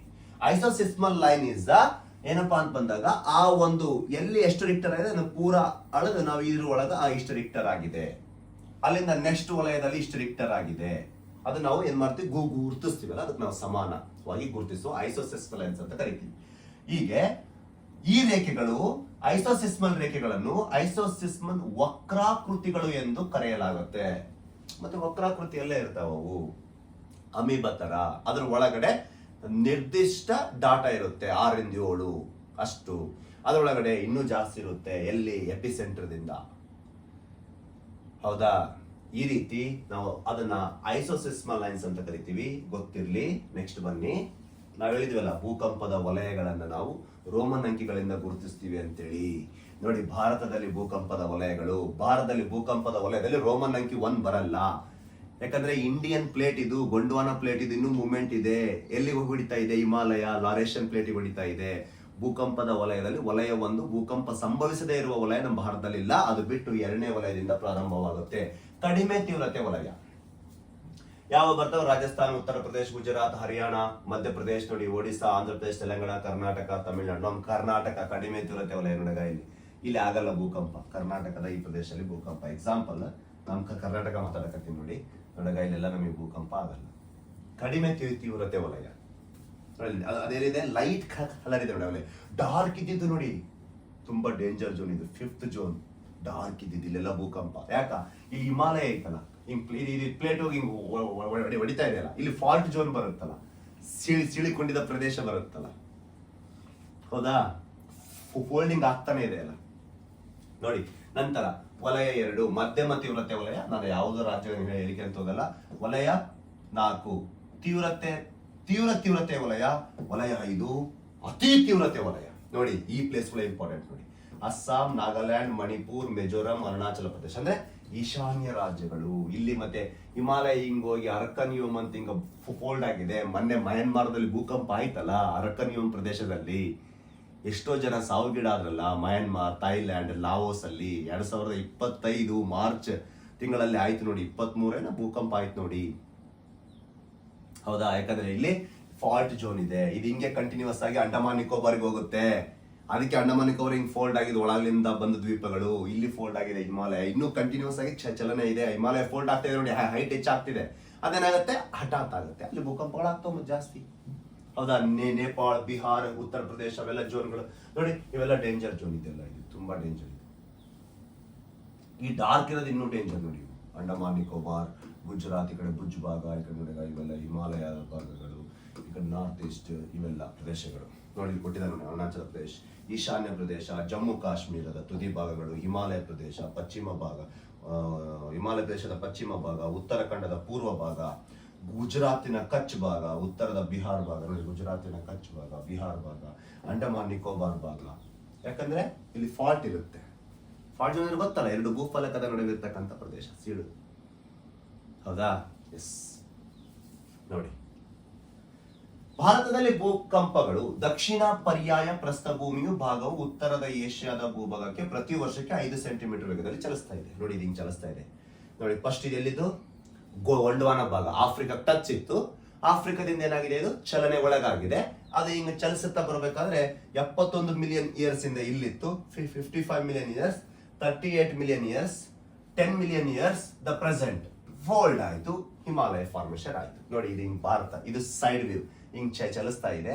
ನಡಕ ಥೆಟೀಸ್ ಇತ್ತು ಓಷನ್, ಹಿಂಗ್ ಫೋಲ್ಡ್ ಆದಾಗ ಇಲ್ಲಿ ಹಿಮಾಲಯ ಆಯ್ತು. ಅದು ಇನ್ನೂ ಚಲನೆಯಲ್ಲಿದೆ. ಇಲ್ಲಿದೆ ನೋಡಿ, ಈಗ ಹಿಂಗ್ ಪ್ಲೇಟ್ಸ್ ಕೆಳಗಡೆ ಇದು ಈ ಕಡೆ ಬರ್ತಾ ಇದೆ, ಇದು ಪ್ಲೇಟ್ ಈ ಕಡೆ ಹೋಗ್ತಾ ಇದೆ. ಇಲ್ಲಿ ಹಠಾತ್ ಆಗುತ್ತೆ. ಫಾಲ್ಟ್ ಝೋನ್ ಒಳಗಡೆ ಫೋಲ್ಡ್ ಆಗಿದೆ ಅಲ್ಲ ಇದೆ, ಹೌದಲ್ವಾ? ಈ ರೀತಿ ಪ್ರತಿ ವರ್ಷಕ್ಕೆ 5 ಸೆಂಟಿಮೀಟರ್ ವೇಗದಲ್ಲಿ ಚಲಿಸುತ್ತೆ. ಇದು ಭೂಕಂಪ ಉಂಟಾಗಲು ಮುಖ್ಯ ಕಾರಣ. ಈ ರೀತಿ ಚಲನೆ ಈಗೂ ಇದೆ, ವೆರಿ ಸ್ಲೋ. ಅರ್ಥ ಆಯ್ತಲ್ವಾ? ಬನ್ನಿ. 2 ಭೂಫಲಕಗಳ ಅಂದ್ರೆ 2 ಟೆಕ್ಟಾನಿಕ್ ಪ್ಲೇಟ್ಸ್ ನಡುವಿನ ವಲಯಕ್ಕೆ ನಾವು ದೋಷ ವಲಯ ಅಂತ ಕರೆದಿವಲ್ವಾ? 2 ಭೂಫಲಕದ ನಡುವೆ ನೋಡಗ ಇದು ದೋಷ ವಲಯ. ಈ ಕಡೆ ಒಂದು ಪ್ಲೇಟ್, ಈ ಕಡೆ ಒಂದು plate. This is a fault zone. ಅದು ಫಾಲ್ಟ್ ಝೋನ್. ಅಲ್ಲಿ ಹಠಾತ್ ಆದಾಗ ಅಲ್ಲಿಂದ ವೇವ್ಸ್ ಹುಟ್ಟುತ್ತಾವಲ್ಲ, ಅದಕ್ಕೆ ನಾವು ಹೈಪೋ ಸೆಂಟರ್. ನೋಡಿ, ದೋಷ ವಲಯ ಪ್ರದೇಶದಲ್ಲಿ ಭೂಕಂಪ ಪ್ರಾರಂಭಿಕ ಕೇಂದ್ರವನ್ನು ಭೂಕಂಪ ನಾಭಿ, ಫೋಕಸ್ ಅಂತ ಕರಿತೀವಿ, ಅಥವಾ hypocentre, seismic focus or hypocentre, the name it's called. ಆ ಫಾಲ್ಟ್ ಝೋನ್ ಒಳಗಡೆ ಎಲ್ಲಿಂದ ವೇವ್ಸ್ ಹುಟ್ಟುಕೊಳ್ತಾವಲ್ವಾ, ಆ ಹುಟ್ಟಿಕೊಳ್ಳುವ ಕೇಂದ್ರಕ್ಕೆ ನಾವು hypocentre or seismic focus ಅಂತ ಕರಿತೀವಿ. ಗೊತ್ತಿರ್ಲಿ, ಅಲ್ಲಿಂದ ವೇವ್ಸ್ ಭೂಕಂಪ ನಾಭಿಯಿಂದ ಅಂದ್ರೆ ಫೋಕಸ್ ಝೋನ್ ಇಂದ ಲಂಬ ಕೋನದ ಮೇಲೆ ಭೂ ಮೇಲ್ಮೈಗೆ ಬಿಂದುವಿನವರೆಗೆ ಭೂಕಂಪಗಳು ಬಂದು ತಲುಪ್ತಾವಲ್ವಾ. ಹೀಗೆ ಮೇಲೆ ಬಂದು ವೇವ್ಸ್ ಹಿಂಗಿಂಗ್ ಹೋಗಿ ಭೂ ಮೇಲ್ಮೈಗೆ ಏನು ಬಂದು ತಲುಪ್ತಾವಲ್ವಾ, ಅಲ್ಲಿ ಬಂದು ತಲುಪುವ ನಿಯರೆಸ್ಟ್ ಪ್ಲೇಸ್ಗೆ ನಾವು epicentre. The hypocenter is the nearest place of epicenter because the hypocenter to perpendicular to the epicenter. ಅಂದ್ರೆ ಹೈಪೋಸೆಂಟರ್ ಇಂದ ವೇವ್ಸ್ ಉಟ್ಕೊಂಡು ಬಂದು ಇಲ್ಲಿ ಸರ್ಫೇಸ್ ಬಂದು ಎಪಿಸೆಂಟರ್, ಅಲ್ಲಿ ಜಾಸ್ತಿ ರಿಕ್ಟರ್ ಇರುತ್ತೆ ನೋಡಿ. ಕೆಳಗೆ ಅಲ್ಲಿಂದನೇ ಮೇಲೆ ಬಂದು ಹೊಡೆದಿರ್ತಲ್ಲ ಫಸ್ಟ್. ಯಾವಾಗ ಬಂದದ ಹೊಡಿತಲ್ಲ ನಾವು ಅದಕ್ಕೆ ಎಪಿಸೆಂಟರ್ ಅಂತ ಕರಿತೀವಿ. ಗೊತ್ತಿರ್ಲಿ, ಭೂಕಂಪ ಹುಟ್ಟಿಕೊಳ್ಳುವ ಬಿಂದುವಿಗೆ ಹೈಪೋಸೆಂಟರ್ ಆರ್ ಸೆಸ್ಮಿಕ್ ಫೋಕಸ್, ಭೂಕಂಪ ಬಂದು ತಲುಪುವ ಬಿಂದುವಿಗೆ ನಾವು ಎಪಿಸೆಂಟರ್. ಆ ವೇವ್ಸ್ ನಾವು ಸೆಸ್ಮಿಕ್ ವೇವ್ಸ್. ಎಲ್ಲಿ ಹುಟ್ಟುಕೊಳ್ತವೆ? Fault zone. ಫಾಲ್ಟ್ ಝೋನ್ ಅಂದ್ರೇನು? ಎರಡು ಭೂಫಲಕದ ನಡುವಿನ ಸೀಳಿರುವ ಪ್ರದೇಶ. ಅಲ್ಲಿ ಹಠಾತ್ ಆಗ್ಬೋದು, ಜಿರ್ಕ್ ಹೊಡಿಯೋದು. ಹೌದಾ? ನೋಡಿ, ಭೂಕಂಪ ಅಲೆಗಳನ್ನು ನಾವು ಸೆಸ್ಮಿಕ್ ವೇವ್ಸ್ ಅಂತ ಕರಿತೀವಿ. ಈ ಅಲೆಗಳಲ್ಲಿ ಎರಡು ವಿಧ. ಎರಡು ವಿಧ. ಯಾವ ಅಲೆಗಳಲ್ಲಿ? ಭೂಕಂಪದ ಅಲೆಗಳಲ್ಲಿ ಎರಡು ವಿಧ. ಒಂದು, ಎಲ್ಲಿಂದ ವೇವ್ಸ್ ಬಿಡ್ತಾವಲ್ಲ ಅವ್ನು ನಾವು ಬಾಡಿ ವೇವ್ಸ್ ಅಂತ ಕರಿತೀವಿ. ಅದ್ರಾಗ ಪಿ ವೇವ್ಸ್, ಎಸ್ ವೇವ್ಸ್ ಬರ್ತವೆ, primary waves and secondary waves. ಮುಗೀತು.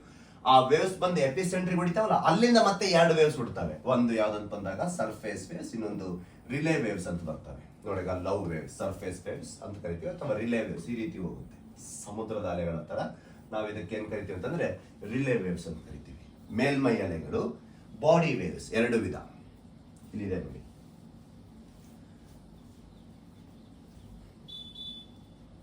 ಇಲ್ಲಿದೆ ನೋಡಿ, ಇದೆ ನೋಡಿ, ಎರಡು ವಿಧ. ಎಲ್ಲಿಂದ ವೇವ್ಸ್ ಹುಟ್ಟುತ್ತಾವಲ್ವಾ ಅದನ್ನ ನಾವು ಬಾಡಿ ವೇವ್ಸ್ ಅಂತ ಕರಿತೀವಿ. ಬಾಡಿ ವೇವ್ಸ್ ಎರಡು, ಒಂದು ಪಿ ವೇವ್ಸ್, ಎಸ್ ವೇವ್ಸ್. ಯಾಕಂದ್ರೆ ಒಳಗಿಂದ ಬರ್ತಾವು. ಅಲ್ಲಿಂದ ಮೇಲೆ ಚಲಿಸ್ತಾವಲ್ಲ ಅವು ನಾವು ಸರ್ಫೇಸ್ ವೇವ್ಸ್ ಅಂತ ಕರಿತೀವಿ. ಬಾಡಿ ವೇವ್ಸ್ ಅಲ್ಲಿ ಎರಡು, ಒಂದು ಯಾವ್ದಂತ ಬಂದಾಗ ಪ್ರೈಮರಿ ವೇವ್ಸ್, ಎರಡನೇದು secondary waves, S waves, P waves. ಆಮೇಲೆ ನೆಕ್ಸ್ಟ್ ಬಂದ್ಬಿಟ್ಟು ಸರ್ಫೇಸ್ ವೇವ್ಸ್ ಅಂತ ಬಂದಾಗ ಲವ್ ವೇವ್ಸ್, ರಿಲೇ ವೇವ್ಸ್ ಅಂತ ಬರ್ತವೆ. ಹೌದಾ? ನೋಡೋಣ. ಭೂಕಂಪಕ್ಕೆ ಕಾರಣಗಳು, ಕೃತಕನು ಕಾರಣಗಳಿವೆ, ನೈಸರ್ಗಿಕ ಕಾರಣಗಳಿವೆ. ಕೃತಕ ಕಾರಣಗಳಂತ ಬಂದಾಗ ಈಗ ಭೂಮಿ ಉಲ್ಕಾಶಿಲೆಗಳು ಬಂದು ಹೊಡಿತಾವೆ, ಭೂಮಿ ಕಂಪಿಸುತ್ತೆ, ಭೂಕಂಪ. ಭೂಫಲಕಗಳ ಚಲನೆ, ಪ್ಲೇಟ್ ಟೆಕ್ಟಾನಿಕ್ ಮೂವ್ಮೆಂಟ್ಸ್ ಇದೆ, ಭೂಕಂಪ. ಹಿಮಾಲಯದ ಕುಸಿತ ಆಗ್ತಾ ಇರುತ್ತೆ, ಹಿಮ ಕುಸಿತ, ಭೂಕಂಪ. ಬೃಹತ್ ಗುಹೆಗಳ ಮುರಿದು ಕುಸಿದು ಬೀಳ್ತವೆ, ಅಲ್ಲಿ ಭೂಮಿ ವೈಬ್ರೇಷನ್ ಆಗುತ್ತೆ, ಭೂಕಂಪ. ಜ್ವಾಲಾಮುಖಿಗಳು, ಸ್ಫೋಟಕ ಜ್ವಾಲಾಮುಖಿ ಆದಾಗ ಅಲ್ಲಿ ಭೂಮಿ ಗಡಗುತ್ತೆ, ಭೂಕಂಪ. ಆಂತರಿಕ ಶಿಲಾ ಸ್ತರಬಂಧ ಆಗ್ತವೆ, ಒಳಗಿರ್ತಕ್ಕಂಥ ಶಿಲೆಗಳು ಕುಸಿದು ಮುರಿದು ಬೀಳ್ತಿರ್ತವೆ, ಭೂಕಂಪ. ಇವೇನು ಕೃತಕ. ಇದರಲ್ಲಿ ಡೇಂಜರ್ ಯಾವುದು? ಭೂಫಲಕಗಳ ಚಲನೆ, ನಿರಂತರ ಆಗ್ತಿರುತ್ತೆ ಪ್ರಕ್ರಿಯೆ.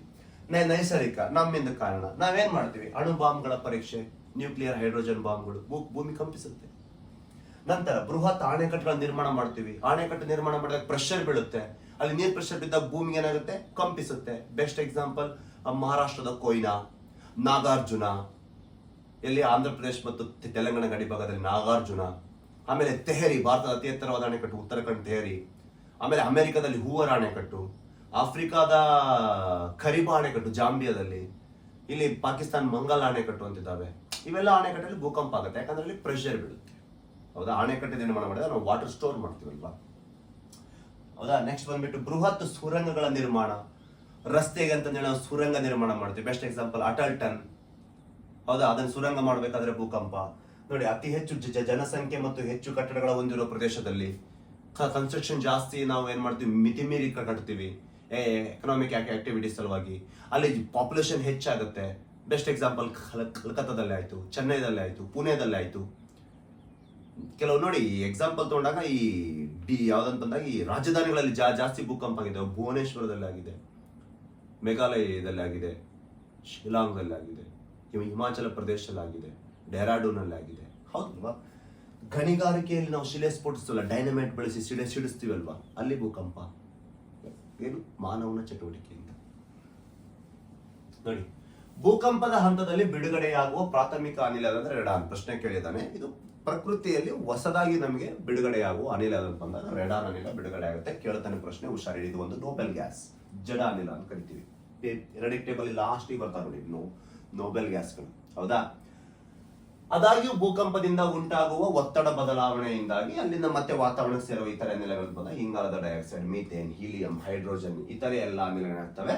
ಇವು ದೋಷ ವಲಯದಿಂದ ಹೊರಸೂಸಲು, ದೋಷ ವಲಯ ಫಾಲ್ಟ್ ಝೋನ್ ಇಂದ ಹೊರ ಬರುತ್ತವೆ, ಸೀಳಿಕೊಂಡಿರುವ ಪ್ರದೇಶದಿಂದ ಹೊರ ಬರುತ್ತವೆ. ಅಲ್ಲಿ ಹೊಸದಾಗಿ ಬಿಡುಗಡೆ ರೆಡಾನ್. ಕೇಳ್ತಾನೆ, ಗೊತ್ತಿಲ್ಲ.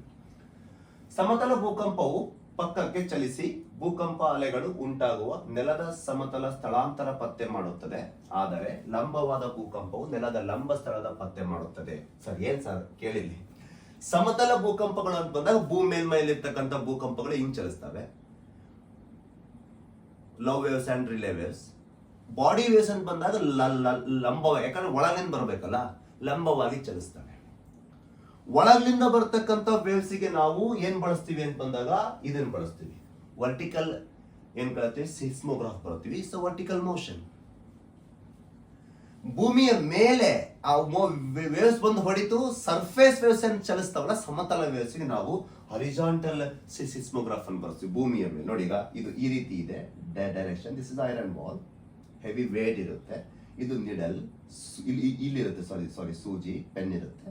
ಇದೇನಪ್ಪ ಅಂತ ಬಂದಾಗ ರೊಟೇಟಿಂಗ್ ಡ್ರಮ್, ಅದರ ಮೇಲೆ ರೀಡಿಂಗ್ ಬೀಳುತ್ತೆ ವೇವ್ಸಿಂಗ್ ಮೂವ್ಮೆಂಟ್ ಆದಾಗ. ಇದು ಮೇಲ್ಮೈಯಾದ ಭೂಕಂಪನ ಅಲೆಗಳನ್ನು ಅಳೆಯಕ್ಕೆ ಹಾರಿಜಾಂಟಲ್ ಸಿಸ್ಮೋಗ್ರಾಫ್. ಇದು ಒಳಗೆ ಬಾಡಿ ವೇವ್ಸ್ ಬರ್ತಾವಲ್ಲ, ಹೇಳಿದ್ನಲ್ಲ, ಒಂದು body waves, surface waves. Body waves ಅಲ್ಲಿ P waves, S waves. Surface waves ಅಲ್ಲಿ ಲವ್ ವೇವ್ಸ್, ರಿಲೇ ವೇವ್ಸ್.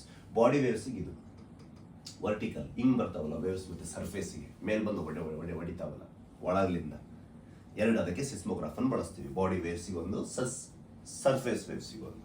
ಇದು ಹಾರಿಜಾಂಟಲ್, ಇದೇನು ಇದು ಹಾರಿಜಾಂಟಲ್, ಇದು vertical. Vertical is the body waves. The horizontal is surface waves. The surface waves is the two types, low waves and relay waves. The body waves is also two types. One is primary waves. The another one is secondary waves. ನೋಡೋಣ ಅವರ ಬಗ್ಗೆ ಎಲ್ಲ. ಭೂಕಂಪದ ಬಗ್ಗೆ ಅಧ್ಯಯನ ಮಾಡುವ ಶಾಖೆಗೆ ನಾವು ಸಿಸ್ಮೋಲಜಿ ಎಂದು ಕರೆಯುತ್ತೇವೆ. ಸಿಸ್ಮೋಸ್ ಎಂಬ ಪದ ಗ್ರೀಕ್ ಪದದಿಂದ ಬಂದಿದೆ. ಅದರ ಅರ್ಥ ಟು ಶೇಕ್. ಸಿಸ್ಮೋಸ್ ಅಂದ್ರೆ ಟು ಶೇಕ್, ಗ್ರೀಕ್ ಭಾಷೆ. 1893ರಲ್ಲಿ ಇಂಗ್ಲಿಷ್ ವಿಜ್ಞಾನಿ ಜಾನ್ ವಿಲ್ಲೆ ಮೊದಲ ವ್ಯಾಪಕವಾಗಿ ಇದನ್ನೇನೆಂದರೆ ವಿತರಿಸಲಾದ ಭೂಕಂಪದ ಮಾಪಕವನ್ನು ಅಭಿವೃದ್ಧಿಪಡಿಸಿದ ಫಸ್ಟ್ ಇವರು ಜಾನ್ ವಿಲ್ಲೆ. ನಂತರ ಚೀನಾದ ತತ್ವಜ್ಞಾನಿಯಾದ ಚಾಂಗ್ ಹೆಂಗ್ ಕ್ರಿಸ್ತಶಕ 132ರಲ್ಲಿ ಅತ್ಯಂತ ಹಳೆಯ ಭೂಕಂಪವನ್ನು ಕಂಡುಹಿಡಿದರು. ಅತ್ಯಂತ ಹಳೆಯ ಭೂಕಂಪ ಅಂತ ಬಂದಾಗ ಚೀನಾ ದೇಶದವರು ಚಾಂಗ್. ನಂತರ 1893ರಲ್ಲಿ ಜಾನ್ ವಿಲ್ಲೆ, ಇಂಗ್ಲೆಂಡ್ದವರು. ಹೌದಾ, ಗೊತ್ತಿರಲಿ. ಇವುಗಳನ್ನು ನಮಗೆ ಪರಿಚಯಿಸಿದ್ದು.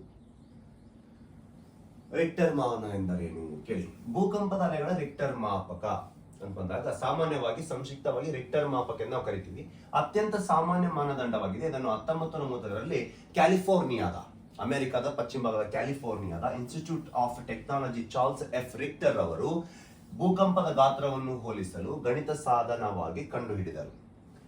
ಭೂಕಂಪದ ಪ್ರಮಾಣವನ್ನು ಅದನ್ನ ರೀಡ್ ಮಾಡಲು ರಿಕ್ಟರ್ ಮಾಪಕವನ್ನು ಬಳಸಲಾಗುತ್ತೆ. ಅಂದ್ರೆ ಎಲ್ಲೆಲ್ಲಿ ಎಷ್ಟೆಷ್ಟು ರಿಕ್ಟರ್ ಆಗಿದೆ. ಮಹಾರಾಷ್ಟ್ರದ ಕೊಯ್ನಾದಲ್ಲಿ 6 ರಿಕ್ಟರ್ ಭೂಕಂಪ ಆಯಿತು. ಯಾವ್ದರಿಂದ ಹೇಳಿದ್ವಿ, ಸಿಸ್ಮೋಗ್ರಾಫ್. ಅದ್ರಲ್ಲಿ ಬರೋ ರೀಡಿಂಗ್ ಇದು ರಿಕ್ಟರ್. ಅದಕ್ಕೆ ಅವ್ರ ಹೆಸರು ಇಟ್ಬಿಟ್ಟು ನಾವು, ಯಾರ ಹೆಸರು, ಚಾರ್ಲ್ಸ್ ಎಫ್ ರಿಕ್ಟರ್ ಅವರ ಹೆಸರನ್ನ ಇಟ್ಟಿದ್ದೆ ನಾವು. ಈಗ ಕೆಲ್ವಿನ್, ಫ್ಯಾರನ್ಹೀಟ್, ಸೆಲ್ಸಿಯಸ್ ಇವೆಲ್ಲ ಏನು ಟೆಂಪರೇಚರ್ ಅನ್ನು ಅಳೆಯತಕ್ಕಂಥ ಒಂದು ಯೂನಿಟ್. ಬಟ್ ಅವರೆಲ್ಲ ವಿಜ್ಞಾನಿಗಳು ನೋಡಿ ಅವ್ರ ಹೆಸರು ಇಟ್ಟಿಲ್ಲ. ಅದ್ರಂಗೆ ಇದಕ್ಕೆ ಆ ಯೂನಿಟ್ಗೆ ಅವ್ರ ಹೆಸರನ್ನು ಕೊಟ್ಟಿವಿ. ಅಂದ್ರೆ ಭೂಕಂಪ ಸಮಯದಲ್ಲಿ ಬಿಡುಗಡೆಯಾಗುವ ಒಂದು ಶಕ್ತಿಯ ಪ್ರಮಾಣವಾಗಿದೆ. ಎಲ್ಲೆಲ್ಲಿ ಎಷ್ಟೆಷ್ಟು ಶಕ್ತಿ ಆಗಿದೆ. ಯಾವ್ದನ್ನ ಅಳಿತೀವಿ, ಸಿಸ್ಮೋಗ್ರಾಫ್ ಇಂದ ಅಳಿತೀವಿ. ಅದರೊಳಗಡೆ ಬರುವ ರೀಡಿಂಗ್ ನಾವು ರಿಕ್ಟರ್ ಅಂತ ಕರಿತೀವಿ. ರಿಕ್ಟರ್ ಮಾಪಕವನ್ನು ಮೂಲತಃ ಮಧ್ಯಮ ಗಾತ್ರ ಅಂದ್ರೆ 3ರಿಂದ 7ರವರೆಗೆ ಭೂಕಂಪ ಪ್ರಮಾಣವನ್ನು ಅಳೆಯಲು ಮಾತ್ರ ಬಳಸ್ತೀವಿ. ಈಗ ಸ್ಕೇಲ್ ತಗೊಂಡು ನಾವು ಕಿಲೋಮೀಟರ್ ಅಳೆಯಕ್ಕಾಗತ್ತಾ? 3ರಿಂದ 7 ರಿಕ್ಟರ್ ಭೂಕಂಪ ಆದ ಪ್ರದೇಶದಲ್ಲಿ ನಾವು ಅದನ್ನಷ್ಟೇ ಬಳಸ್ತೀವಿ. ಅದಕ್ಕಿಂತ ಹೆಚ್ಚಾದ್ರೆ ನಾವು ಮ್ಯಾಗ್ನಿಟ್ಯೂಡ್ ಸ್ಕೇಲ್ ಅಂತ ಬಳಸ್ತೀವಿ. ಮೊಮೆಂಟಮ್ ಮ್ಯಾಗ್ನಿಟ್ಯೂಡ್ ಸ್ಕೇಲ್ ಅನ್ನು ಬಳಸ್ತೀವಿ. ನೋಡಿ, MW. ಇದು ದೊಡ್ಡ ಭೂಕಂಪವನ್ನು ಅಳೆಯುವ ಒಂದಾಗಿದೆ. ರಿಕ್ಟರ್ಗಿಂತ ಹೆಚ್ಚು ನಿಖರವಾಗಿ 8ರಿಂದ ಹೆಚ್ಚಿನ ತೀವ್ರತೆ. ಇದು 3ರಿಂದ 7, ಅದನ್ನ ದಾಟಿ 8ರಿಂದ ಜಾಸ್ತಿ ಇದ್ದ ನಾವು ಇದನ್ನು ಬಳಸ್ತೀವಿ. ಈಗ ಸೆಂಟಿಮೀಟರ್ ಆದ್ಮೇಲೆ ಮೀಟರ್ ಪಟ್ಟಿ ಬೇರೆ ಇರುತ್ತೆ, ಮೀಟರ್ ಆದ್ಮೇಲೆ ಕಿಲೋಮೀಟರ್ ಬೇರೆ ಅಳಿತೀವಲ್ಲ, ಆ ರೀತಿ. ಕ್ಷಣದ ಪರಿಣಾಮ ಮಾಪಕವನ್ನು 1970ರ ದಶಕದಲ್ಲಿ ಉತ್ತರಾರ್ಧಗೋಳದ ಜಪಾನ್ ಭೂಕಂಪ ಶಾಸ್ತ್ರಜ್ಞ ಹಿರೋ ಕನಾಮೋರಿ ಮತ್ತು ಅಮೆರಿಕದ ಭೂಕಂಪ ಶಾಸ್ತ್ರಜ್ಞ ಥಾಮಸ್ ಸಿ ಹ್ಯಾಂಕ್ಸಿರ್ ಅವರು ಅಭಿವೃದ್ಧಿಪಡಿಸಿದರು ಇದನ್ನ, ಮೊಮೆಂಟ್ ಮ್ಯಾಗ್ನಿಟ್ಯೂಡ್ ಸ್ಕೇಲ್ ಅನ್ನು. ಹೌದಾ, ಗೊತ್ತಿರಲಿ. ಬನ್ನಿ ಈಗ ಸ್ಟಾರ್ಟ್ ನೋಡಿ. ವೇವ್ಸ್ಗಳು. ಭೂಕಂಪದಲ್ಲಿ ಎಷ್ಟು ಅಲೆಗಳಿದಾವೆ? 2 ಅಲೆಗಳಿವೆ. There are the 2 types of earthquake waves. The first one is the body waves, the another one is the surface waves.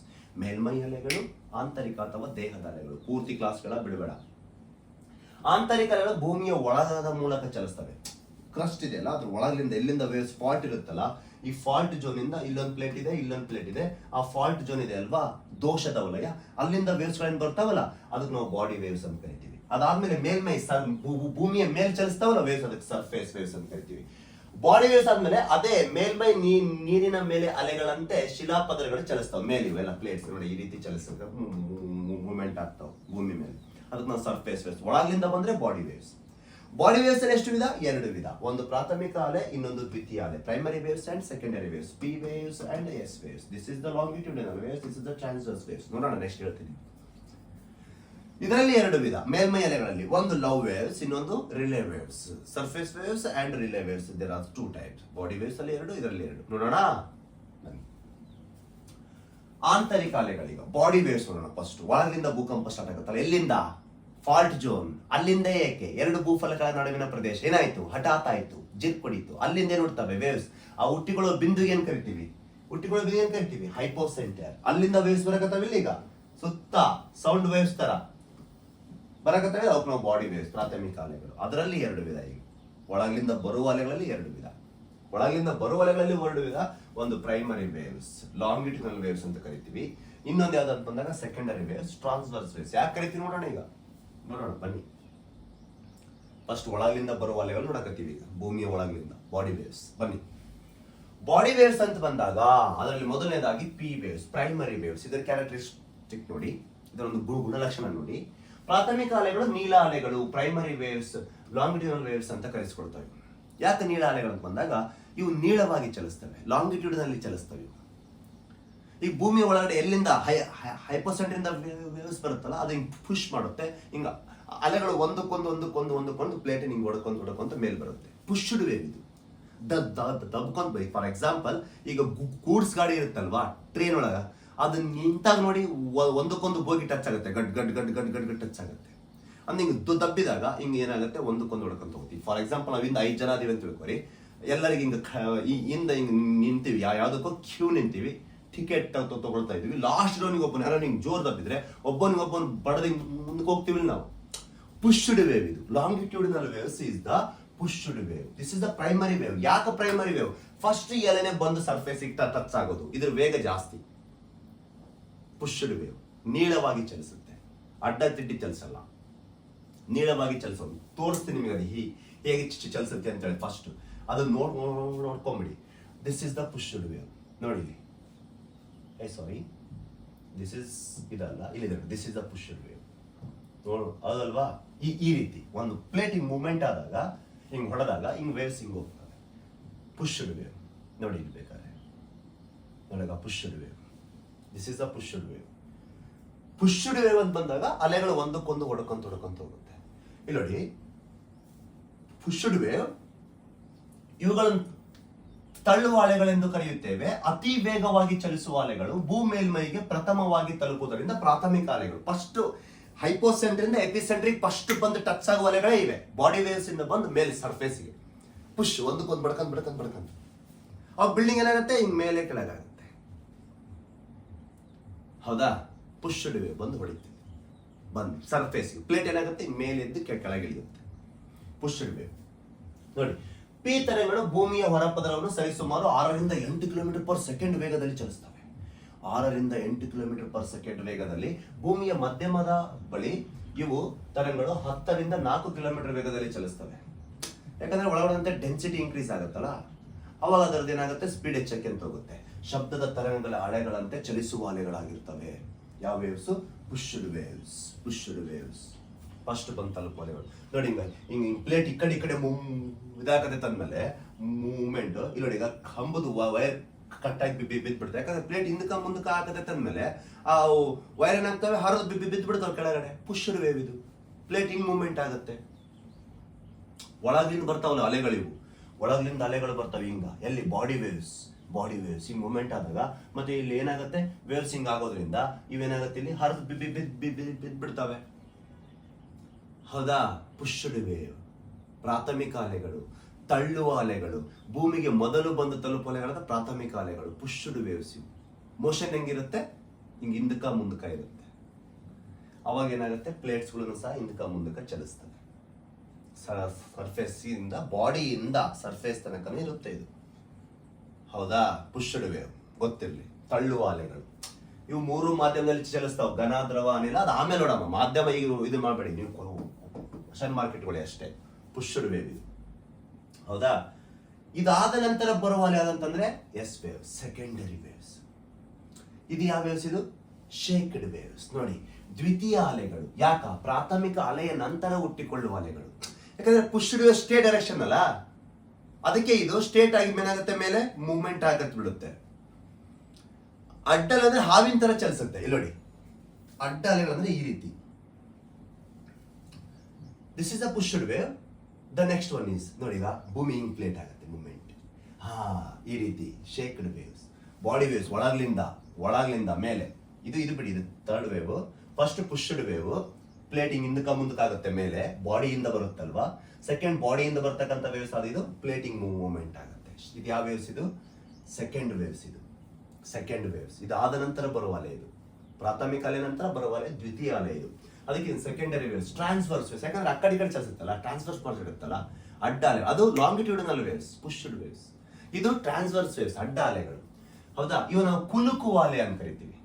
ಈಗ ಈ ಮಾಡೆಲ್ಸ್ ಗಳೆಲ್ಲ ನೋಡಿ, ಈಗ ಕ್ಯಾಟ್ ವಾಕ್ ಮಾಡ್ಕೊಂತ ಹೋಗ್ತಿರ್ತಾರೆ ನೋಡಿ, ಆ ಕಡೆ ಕ್ಯಾಟ್ ವಾಕ್ ಮಾಡ್ಕೊಂತ. ಅವ್ರದ್ದು ವೇಗ ಏನಿರುತ್ತೆ ಕಡಿಮೆ. ಯಾರಿಗೆ ಹೋಲಿಸಿದ್ರೆ ನೇರವಾಗಿ ಚಲಿಸುವ ವೇಗ ಜಾಸ್ತಿ ಇರುತ್ತೆ, ಈ ಕ್ಯಾಟ್ ವ್ಯಾಕ್ ಮಾಡೋರ ವೇಗ ಕಡಿಮೆ ಇರುತ್ತೆ. ಅದಕ್ಕೆ ಪುಷ್ಡ್ ವೇವ್ ಜಲ್ದಿ ರೀಚ್ ಆಗುತ್ತೆ, ಈ ಅಡ್ಡ ಅಲೆ ಸೆಕೆಂಡ್ ರೀಚ್ ಆಗುತ್ತೆ. ಬಟ್ ಇಬ್ಬರು ಅಟ್ ಎ ಟೈಮ್ ಚಲಿಸ್ಲಿ, ಇಬ್ಬರು ಅಟ್ ಎ ಟೈಮ್ ಚಲಿಸ್ತಾರೆ. ಎಲ್ಲಿಂದ? ಹೈಪೋಸೆಂಟರ್ ಇಂದ ಇಬ್ಬರು ಅಟ್ ಎ ಟೈಮ್ ಚಲಿಸ್ತಾರೆ. ಫಸ್ಟ್ ಬಂದು ಹೊಡೆಯೋದು ಯಾವುದು? Pushed wave. ನಂತರ ಬಂದು ಹೊಡೆಯೋದು ಯಾವುದು? ಅಡ್ಡ ಅಲೆ. ಬಟ್ ಇಬ್ರು ಸ್ಟಾರ್ಟ್ ಮಾಡಿದೆ at the same time. First ಬರೆಯೋದು pushed wave because the primary wave, ನಂತರ ಬಂದು ಟಚ್ ಆಗೋದು ಸೆಕೆಂಡರಿ ವೇವ್ಸ್. ಈಗ ಗುಡುಗು ಮಿಂಚು ಸಿಡಿಲಾಗಬೇಕಾದ್ರೆ ಫಸ್ಟ್ ಬೆಳಕು ಕಾಣುತ್ತೆ, ಆಮೇಲೆ ಸೌಂಡ್ ಕೇಳಿಸುತ್ತೆ. ಯಾಕ? ಸೌಂಡ್ಗಿಂತ ಬೆಳಕಿನ ವೇಗ ಜಾಸ್ತಿ. ಆ ರೀತಿ ಎರಡು ಹುಟ್ಟಿದೆ at the same time. First reach ಆಗೋದು ಬೆಳಕು, ನಂತರ ಸೌಂಡ್. ಯಾಕೆ? ವೇಗದಲ್ಲಿ ವ್ಯತ್ಯಾಸ. ಇದನ್ನು ಅಷ್ಟೇ. Pushed wave first, secondary waves next. ಹೌದಾ? ಈ ರೀತಿ ಈ ಶೇಕ್ಡ್ ವೇವ್ಸ್ ಅಂತ ಕರಿತೀವಿ. ಪ್ರಾಥಮಿಕ ಅಲೆಗಳ ನಂತರ ಭೂಮಿ ಮೇಲ್ಮೈಗೆ ಬಂದು ತಲುಪುವ, ನೋಡಿ ಪ್ರಾಥಮಿಕ ಅಲೆಯ ನಂತರ ಭೂಮಿ ಮೇಲ್ಮೈಗೆ ಬಂದು ತಲುಪುವ ಅಲೆಗಳು ಪಿ ತರಂಗಕ್ಕಿಂತ ನಿಧಾನವಾಗಿರುತ್ತವೆ. ಪ್ರಾಥಮಿಕ ಅಲೆಗಳಿಗಿಂತ ನಿಧಾನವಾಗಿರುತ್ತೆ, ಯಾಕಂದ್ರೆ ಅಡ್ಡ ಚಲಿಸುವುದರಿಂದ. ಭೂಮಿಗೆ ಹೊರಪದರದಲ್ಲಿ ಸರಿಸುಮಾರು 3.5ರಿಂದ 4 ಕಿಲೋಮೀಟರ್ ಸೆಕೆಂಡ್ ವೇಗದಲ್ಲಿ ಚಲಿಸ್ತವೆ. ಎಸ್ ತರಂಗಗಳು ನಾವು ಅಡ್ಡ ಅಲೆಗಳು, ಅಂದರೆ ಕಣ ಚಲನೆಯ ಪ್ರಮಾಣದ ದಿಕ್ಕಿನ ಲಂಬ ಕೋನದಲ್ಲಿ ಚಲಿಸುವ ಅಲೆಗಳಾಗಿರ್ತವೆ. ಈ ಅಲೆಗಳು ನೋಡಿ, ಹಿಂಗ ಅಕ್ಕಡಿ ಕಡೆ ಮೂವ್ಮೆಂಟ್ ಆಗತ್ತೆ ಬಿಡುತ್ತೀನಿ, ಮೇಲೆ ಕೆಳಗ. ನೋಡಗ, ಇದು ಮೋಷನ್ ಹಿಂಗ್ ಮೇಲೆ, ಇದು ಕೆಳಗ, ಇದು ಮೇಲೆ, ಇದು ಕೆಳಗ. ನೋಡಗ, ವಯರ್ ನೋಡಿ, ಕಂಬದ ವಯರ್ಗಳು ಹಿಂಗ ಹಾವಿನ ತರ ಮೇಲೆ ಕೆಳಗಡೆ ಆಗ್ತಿದಾವೆ. ಅವು ಅಡ್ಡ ಅಲೆಗಳು ಹರಿದು ಬಿಟ್ಟು ವಯರ್ಗಳು ಇದು ಹಿಂಗ್ ಮೇಲೆ ಕೆಳಗೆ ಆಗತ್ತೆ ಬಿಡ್ತಾವ. ಡೇಂಜರ್ ಇದು. ಬಿಲ್ಡಿಂಗ್ ಮೇಲೆ ಕೆಳ ಅಕ್ಕಡಿ ಕಡೆ ಬಿಲ್ಡಿಂಗ್ ಹಿಂಗ್ ಮೂವ್ಮೆಂಟ್ ಆಗತ್ತೆ ಬಿಡುತ್ತೆ. ಅದು ಪುಷ್ಡ್ ವೇವ್ ಏನಾಗುತ್ತೆ, ಬಿಲ್ಡಿಂಗ್ ಮುಂದಕ ಸರಿಯುತ್ತೆ. ಇದು ಬಿಲ್ಡಿಂಗ್ ಹಿಂಗಿಂಗ್ ಆಗತ್ತೆ ಬಿಡುತ್ತೆ. ಅದು ಅಷ್ಟೊಂದು ವಿನಾಶಕಾರಿ ಅಲ್ಲ, ಆದ್ರೂ ಡೇಂಜರೇ. ಭೂಕಂಪ ಅಂದ್ಮೇಲೆ ಆ ಪಿ ವೇವ್ಸ್ ಗಿಂತ secondary waves is the most danger. ಇದಕ್ಕಿಂತ ನೆಕ್ಸ್ಟ್ ಇವಿದಾವಲ್ಲ ಸರ್ಫೇಸ್ ವೇವ್ಸ್, ಅವನ ತುಂಬಾ ಡೇಂಜರ್. ಯಾಕೆ? ಭೂಮಿ ಮೇಲೆ ಹಾನಿ ಮಾಡಕತ್ಬಿಡುತ್ತೆ. ಇದು ಒಳಗಿಂದ ಬಂದಂತ ಅಲೆಗಳಿವು, ಬಾಡಿ ವೇವ್ಸ್ ಹಿಂಗ್ ಮೂವ್ಮೆಂಟ್ ಆಗ್ತಾ ಇದೆ. ಹೌದಲ್ವಾ? ಎಸ್ ತರಂಗಗಳು ದ್ರವ ಮೂಲಕ ಪ್ರಮಾಣಿಸಲು ಸಾಧ್ಯವಿಲ್ಲ. ಹೇಳ್ತೀನಿ, ಇದು ಮಾಧ್ಯಮನ್ನೇ ನೆಕ್ಸ್ಟ್ ಮಾತಾಡೋಣ. ಮಾಧ್ಯಮ ಘನದಲ್ಲಿ ಯಾಕೆ ಚಲಿಸಲ್ಲ, ಇದರಲ್ಲಿ ಯಾಕೆ ಚಲಿಸೋದು ಮುಂದೆ ಗೊತ್ತಾಗುತ್ತೆ ನಿಮಗೆ. ಹೌದಾ? ಅದನ್ನ ನೋಡೋಣ. ಇನ್ನೂ ಇದೆ ನೋಡಿ. ನೆಕ್ಸ್ಟ್ ಬಂದ್ಬಿಟ್ಟು ಮೇಲ್ಮೈ ಅಲೆಗಳು. ಅವೆರಡು ಬಾಡಿ ವೇವ್ಸ್. ಒಂದು pushed wave, second is the ಶೇಕ್ಡ್ waves. Pushed waves is the first wave. Secondary waves ಅಂತ ಬಂದಾಗ ಯಾವ್ದಾಗುತ್ತೆ? ಟ್ರಾನ್ಸ್ವರ್ಸ್ ವೇವ್ಸ್, ಬಾಡಿ ವೇವ್ಸ್, ಕೆಳಗಿಂದ ಬರುವ ಅಲೆಗಳು. ಕೆಳಗಿಂದ ಬರುವ ಅಲೆಗಳಾಗಿರ್ತವೆ. ಈಗ ಮೇಲ್ಮೈ ಅಲೆಗಳು ಹುಟ್ಟಿಕೊಳ್ತವೆ. ಇವು ಒಳಗಿಂದ ಬರಲ್ಲ, ಮೇಲೆ ಹುಟ್ಟಿಕೊಳ್ತವೆ. ಇವು ಒಳಗಿಂದ ಬಂದಿದ್ದು ಬಾಡಿ ವೇವ್ಸ್, ಮೇಲಿಂದೆಲ್ಲ ಮೂವ್ಮೆಂಟ್ ಆಗ್ತಾ ಇತ್ತು. ಬಾಡಿ ವೇವ್ಸ್ ಅಂತ ಬಂದಾಗ ಒಳಗಿಂದ ಬಂದ ಅಲೆಗಳು ಮೇಲಿನ ಪರಿಣಾಮಕ್ಕೆ ಬೀಳುತ್ತಿತ್ತು. ಈ ಬಾಡಿ ವೇವ್ಸ್ ಇಂದ ಈಗ ಮೇಲ್ಮೈಯಲ್ಲೇ ಹುಟ್ಕೊಳ್ತವೆ. ಇವು ಒಳಗಿರಲ್ಲ ಅಂತ ಅರ್ಥ. ಬಾಡಿ ಒಳಗಡೆ ಇರಲ್ಲ, ಸರ್ಫೇಸ್ ಅಲ್ಲಿ ಇರ್ತವೆ. ಅವು ಎರಡು ಕಡೆ ಇರ್ತವೆ, ಬಾಡಿಯಲ್ಲಿ ಇರ್ತವೆ, ಮೇಲ್ಮೈಯಲ್ಲೂ ಇರ್ತವೆ. ಯಾಕಂದ್ರೆ ಒಳಗೆ ಮೂವ್ಮೆಂಟ್ ಆಗೋದ್ರಿಂದ ಮೇಲೆ ಆ ರೀತಿ ಎಲ್ಲ ಏನಾಗುತ್ತೆ, ಪ್ರಕ್ರಿಯೆ ನಡೆಯುತ್ತೆ. ಇದು ಒಳಗಿಲ್ಲ, ಮೇಲೆ ಮಾತ್ರ ಕ್ರಿಯೆ ನಡೆಯುತ್ತೆ. ಅದಕ್ಕೆ ಮೇಲ್ಮೈ ಅಲೆಗಳು, ಸರ್ಫೇಸ್ ವೇವ್ಸ್ ಅಂತ ಕರೀತಾರೆ. ಅದರಲ್ಲಿ ಎರಡು ವಿಧ, ಒಂದು ಲವ್ ವೇವ್ಸ್, ಇನ್ನೊಂದು ರಿಲೇ ವೇವ್ಸ್. ಅಂದ್ರೆ ಬಾಡಿ ವೇವ್ಸ್ ನೋಡಿದ್ವಿ, ಹೈಪೋಸೆಂಟರ್ ದಿಂದ ಮೇಲ್ಮೈಗೆ ಬಂದು ತಲುಪುವ ಅಲೆಗಳ ಎಳ್ದಾಟ. ಈಗ ಮೇಲಿದ್ ಬಂದ್ಬಿಟ್ಟು ಮೇಲೆ ಹುಟ್ಟಿಕೊಳ್ಳುವ ಅಲೆಗಳು, ಸರ್ಫೇಸ್ ವೇವ್ಸ್. ಈಗ ಈ ಎರಡು ವಿಧ, ಒಂದು ಲವ್ ವೇವ್ಸ್, ಇನ್ನೊಂದು ಯಾವುದು ರಿಲೇ ವೇವ್ಸ್. ಹೌದಾ? ನೋಡಿ, love waves and Rayleigh waves ಅಂತಂದೇಳಿ ಇದರಲ್ಲಿ ಈ ಎರಡು ವಿಧಗಳಿದಾವೆ. ಈಗ ಮೇಲ್ಮೈಯಲ್ಲಿ ಆಗುವ ಪರಿಣಾಮ ಇದು. ಬಾಡಿ ವೇವ್ಸ್ ಆಯ್ತು, ಈಗ ಮೇಲ್ಮೈ. Love waves is the most danger. ಈ ಅಲೆಗಳನ್ನು 1911ರಲ್ಲಿ ಗಣಿತ ಮಾದರಿಯನ್ನು ಅಭಿವೃದ್ಧಿಪಡಿಸಿದ ಬ್ರಿಟಿಷ್ ಗಣಿತಶಾಸ್ತ್ರಜ್ಞ HEAEH ಲವ್ ಅವರ ಹೆಸರನ್ನು ಇಡಲಾಗಿದೆ. ಮತ್ತೆ ಲವ್ ವೇವ್ಸ್ ಅಂದ್ರೆ ಪ್ರೀತಿ ಅಲೆಗಳು ಅನ್ಕೊಂಡ್ಬಿಟ್ಟಿಯ, ಪ್ರೇಮದ ಅಲೆಗಳು ಅನ್ಕೊಂಡ್ಬಿಟ್ಟಿಯ. ತುಂಬಾ ಡೇಂಜರಾ love. Love waves. Love is the most danger. In love, loss of valuable education. Loss of valuable education. Love waves is the most danger waves. ಹುಷಾರಿರಿ. ಲವ್ ಅಲೆಗಳು ಇತರೆ ಅಲೆಗಳಿಗಿಂತ ತುಂಬಾ ವಿನಾಶಕಾರಿ. ಈಗ ನೋಡಿದೀವಲ್ಲ ಯಾವುದು primary waves and secondary waves, ಅದಕ್ಕಿಂತ ತುಂಬಾ ವಿನಾಶಕಾರಿ ಅಲೆಗಳಿವು. ಯಾವ ಅಲೆಗಳು? ಲವ್ ಅಲೆಗಳು. ಹೌದಾ? ಲವ್ ಅಲೆಗಳು ತುಂಬಾ ವಿನಾಶಕಾರಿ ಅಲೆಗಳಾಗಿರ್ತವೆ. ವೇಗ ಕಡಿಮೆ, ಅನಾಹುತ ಜಾಸ್ತಿ. ಏನ್ ಮಾಡುತ್ತೆ? ಹದೆಗೆಡಿಸ್ಬಿಡುತ್ತೆ. ಯಾಕಂದ್ರೆ ಮೇಲ್ಮೈ ಅಲ್ಲ, ಬಾಡಿ ವೇವ್ಸ್ ಅಂದ್ರೆ ಕೆಳಗಡೆ ಇದ್ದು ಜೀವಿಗಳು, ಅಷ್ಟು ಪ್ರಾಬ್ಲಮ್ ಆಗಲ್ಲ. ಅದರಿಂದ ಬಾಡಿಯಿಂದ ಬಂದು ಮೇಲೆ, ಇದು ಮೇಲೇ ಆಗ್ಬಿಡುತ್ತೆ, ಪ್ರಕೃತಿಯಲ್ಲೇ ಆಗುತ್ತೆ. ಅದಕ್ಕೆ ತುಂಬಾ ವಿನಾಶಕಾರಿ ಅಲೆಗಳಿವೆ. ಆಮೇಲೆ ಚಲನೆ ನೋಡಿ ಹೇಗಿದೆ ನೋಡಿ, ಇದ್ರ ಚಲನೆ ನೋಡಿ, ಹಿಂಗೂ ಚಲಿಸ್ತಾ ಇದೆ, ಹಿಂಗ್ ಮೇಲೆ ಕೆಳಗೂ ಆಗ್ತಾ ಇದೆ, ಮೂಮೆಂಟ್ ಹಿಂಗೂ ಆಗ್ತದೆ. ಇಲ್ಲಿ ನೋಡಿಗ ಮೂಮೆಂಟ್ ಮೇಲೆ ಕೆಳಗೂ ಇದೆ. ಈ ಕಡೆ ಪ್ಲೇಟ್ ಈ ಕಡೆ ಸರಿಯುತ್ತೆ, ಒಂದ್ ಪ್ಲೇಟ್ ಈ ಕಡೆ, ಒಂದ್ ಪ್ಲೇಟ್ ಈ ಕಡೆ, ಒಂದ್ ಪ್ಲೇಟ್ ಈ ಕಡೆ. ಹಿಂಗಾದಾಗ ಭೂಮಿ ಮೇಲೆ ಇರ್ತಕ್ಕಂಥ ಬಿಲ್ಡಿಂಗ್ ಏನಾಗುತ್ತೆ? ಸ್ಪ್ಲಿಟ್ ಹಾಕತ್ ಬಿಡ್ತವೆ, ಕುಸಿದು ಬೀಳಕತ್ ಬಿಡ್ತವೆ, ಅನಾಹುತ ಮಾಡಿಟ್ಬಿಡುತ್ತೆ, ಜೀವ ಸಂಕುಲನ ಹಾನಿ ಮಾಡುತ್ತೆ. Love waves because most danger. ಈ ಅಲೆಗಳ ವೇಗವು ಪಿ ಅಲೆಗಳ ಎಷ್ಟಿರುತ್ತೆ? 2 ರಿಂದ 6 ಕಿಲೋಮೀಟರ್. ನೋಡಿ, ಆ ಎರಡು ಅಲೆಗಳು ಹೋಲಿಸಿದ್ರೆ ವೇಗ ಕಡಿಮೆ ಬಟ್ ವಿನಾಶಕಾರಿ. ಲವ್ ಅಲೆಗಳು ವೇಗವು ಪಿ ತರಂಗ ಮತ್ತು ಎಸ್ ತರಂಗಗಳ ಗಿಂತ ನಿಧಾನವಾಗಿರುತ್ತೆ, ಆದರೆ ರಿಲೇ ಅಲೆಗಳಿಗಿಂತ ವೇಗವಾಗಿ. ರಿಲೇ ಅಂದ್ರೆ ನೆಕ್ಸ್ಟ್ ನೋಡುವ ಅಲೆಗಳಾಗಿರುತ್ತೆ. ಭೂಕಂಪದ ಕೇಂದ್ರ ಬಿಂದುದಿಂದ ಆಳ ಮತ್ತು ದೂರದ ಹೋದಂತೆ ಲವ್ ಅಲೆಗಳ ಶಕ್ತಿ ಕಡಿಮೆ ಆಗುತ್ತೆ. ಅಂದ್ರೆ ಭೂಕಂಪ ಕೇಂದ್ರ ಅಂತ ಬಂದಾಗ ಹೈಪೋಸೆಂಟರ್ ಇಂದ ಎಪಿಸೆಂಟರ್ ಬಂದು ಟಚ್ ಆಗುತ್ತಲ್ಲ, ಎಪಿಸೆಂಟರ್ ಇಂದ ಹೋಗುತ್ತಲ್ಲ ಮ್ಯಾಗ್ನೆಟ್ಯೂಡ್ ಜೋನು, ಹಂಗ ಹೋಗ್ತಾ ಅದ್ರ ವೇಗ ಏನಾಗುತ್ತೆ? ಕಡಿಮೆ ಆಗ್ತಂತ ಹೋಗುತ್ತೆ. ಪ್ರಾರಂಭದಲ್ಲಿ ಅದ್ರ ಶಕ್ತಿ ಹೆಚ್ಚಿರುತ್ತೆ. ಯಾವುದೇ ಅಲೆಗಳಿರಲಿ, ಪ್ರಾರಂಭದಲ್ಲಿ ನಾನು ಮಾತಾಡ್ತಿರೋ ಸೌಂಡ್ ಇಲ್ಲಿ ಜಾಸ್ತಿ ಕೇಳುತ್ತೆ, ದೂರದಂತೆ ಏನಾಗುತ್ತೆ? ಕಡಿಮೆ ಆಗುತ್ತೆ. ಯಾವುದೇ ಅಲೆಗಳಿರಲಿ ಅದ್ರ ಹೋಗ್ತಾ ವೇಗ ಏನಾಗುತ್ತೆ? ಕಡಿಮೆ. ಇದು ತಿಳ್ಕೊ. ಸ್ಥಿತಿತಾಪಕತ್ವ, ಎಲಾಸ್ಟಿಕ್ ವೋಲ್ಡ್ ಅಂದ್ರೆ ಏನ್ ತಿಳ್ಕೊ ಮೊದಲು. ಅಂದ್ರೆ ಮಾಧ್ಯಮವು ತನ್ನ ಆಕಾರವನ್ನು ಹಿಡಿದಿಟ್ಟುಕೊಳ್ಳುವ ಸಾಮರ್ಥ್ಯವನ್ನು ಹೊಂದಿದೆ. ಯಾವುದೇ ಮಾಧ್ಯಮ ಇರಲಿ, ತನ್ನ ಆಕಾರ ಹಿಡಿದಿಟ್ಟುಕೊಳ್ಳುವ ಸಾಮರ್ಥ್ಯ. ಈಗ ಒಂದು ಹಗ್ಗ ತೊಗೊಂಡು ಹಿಂಗ್ ಮೂವ್ಮೆಂಟ್ ಮಾಡಿದಾಗ ಮತ್ತೆ ಬಿಡಿ, ಅದು ಮತ್ತೆ ಏನಾಗುತ್ತೆ? ಮತ್ತೆ ಒಳ್ಳೆಯದಾಗುತ್ತೆ, ಅದು ಸ್ಟೇಟ್ ಆಗಿ ಹಿಡಿದುಕೊಳ್ಳುವ ಒಂದು ಗುಣಲಕ್ಷಣ ಹೊಂದಿದೆ. ಮತ್ತು ಅದರ ಮೂಲ ಆಕಾರ ಅಥವಾ ಸ್ಥಾನಕ್ಕೆ ಹಿಂತಿರುಗುತ್ತೆ. ಹಿಂಗ ಹಗ್ಗ ಹಿಂಗ್ ಅಂದಿವೆ ಅಂತಂದ್ರೆ ಬಿಡಿ, ಮತ್ತೆ ಅದೇನಾಗುತ್ತೆ? ಸ್ಟಾರ್ಟಿಂಗ್ ಆಕಾರ ಏನಿರುತ್ತೆ ಅದಕ್ಕೆ ಬಂದು ಅದು ಒಳ್ಳೆಯದಾಗುತ್ತೆ, ನಿಂತುಕೊಳ್ಳುತ್ತೆ. ಭೂಮಿನ ಹಂಗೆ ಫಲಕಗಳು ಚಲಿಸಿದಾಗ ಪ್ಲೇಟ್ ಮೂವ್ಮೆಂಟ್ ಆ ಕಡೆ ಆದು ಅಂದ್ಮೇಲೆ ಮತ್ತೆ ಒಳ್ಳೆ ತನ್ನ ಮೂಲ ಸ್ಥಾನಕ್ಕೆ ಬಂದು ನಿಲ್ಕೊಳ್ತವೆ. ಬಟ್ ಮೇಲೆಲ್ಲ ಹಾಳಾಗಿರುತ್ತೆ, ಹಾಳು ಮಾಡಿ ಮತ್ತೆ ಮೂಲ ಸ್ಥಾನಕ್ಕೆ ಬಂದು ನಿಂತುಕೊಳ್ಳುತ್ತೆ. ಅದಕ್ಕಾಗಿಯೇ ಲವ್ ಅಲೆಗಳು ಭೂಮಿಯ ಮೇಲಿರುವ ಘನ ಭಾಗದ ಮೂಲಕ ಮಾತ್ರ ಚಲಿಸಬಹುದು ಮತ್ತು ದ್ರವ ಭಾಗದ ಮೂಲಕ ಅಲ್ಲ. ಘನ ಮೂಲದ ಮೂಲಕ, ಯಾಕಂದ್ರೆ ಭೂಮಿ ಏನಿದೆ ಸಾಲಿಡ್ ಸ್ಟೇಜ್ ಅಲ್ಲ, ಅದನ್ನ ಭೂಮಿ ಮೇಲಿರ್ತಕ್ಕಂಥ ಪ್ಲೇಟ್ ಮೂವ್ಮೆಂಟ್ ಆದಾಗ ಮತ್ತೆ ನಾರ್ಮಲ್ ಸ್ಟೇಜಿಗೆ ಅದು ಬಂದಾಗ ಮೇಲೆಲ್ಲ ಹಾಳು ಮಾಡಿಡುತ್ತೆ, ಸೀಳ್ಕೊಂಡಿರುತ್ತೆ. ಬಟ್ ನಾರ್ಮಲ್ ಸ್ಟೇಜಿಗೆ ಬರುತ್ತೆ, ಸೀಳ್ಕೊಂಡಿರುತ್ತೆ ವಿನಃ ನಾರ್ಮಲ್ ಸ್ಟೇಜಿಗೆ ಬರುತ್ತೆ. ಭೂಮಿಯ ಮೇಲೆ ಘನ ಪ್ಲೇಟ್ ಇರೋದ್ರಿಂದ ಅದು ಘನದಲ್ಲಿ ಮಾತ್ರ ಚಲಿಸಕ ಸಾಧ್ಯ, ದ್ರವದಲ್ಲಿ ಮೂವ್ಮೆಂಟ್ ಆಗುತ್ತೆ. ದ್ರವ ಅಂತ ಬಂದ್ರೆ ಏನಾಗುತ್ತೆ? ಹಿಂಗ ಸ್ಥಿತಿಸ್ಥಾಪಕತ್ವ ಗುಣ ಇರಂಗಿಲ್ಲ. ಈ ಕಡೆ ಹೋದ್ರೆ ಅದೇನಾಗುತ್ತೆ? ಹಿಂಗೆ ಹೋಗ್ಬಿಡುತ್ತೆ. ಅನಿಲನು ಈ ಕಡೆ ಹೋದ್ರೆ ಹಿಂಗೆ ಹೋಗ್ಬಿಡುತ್ತೆ. ಯಾಕಂದ್ರೆ ಚಲನೆಗೆ ಅವಕಾಶ ಇದೆ, ಬಾಂಡಿಂಗ್ ಇರಲ್ಲ.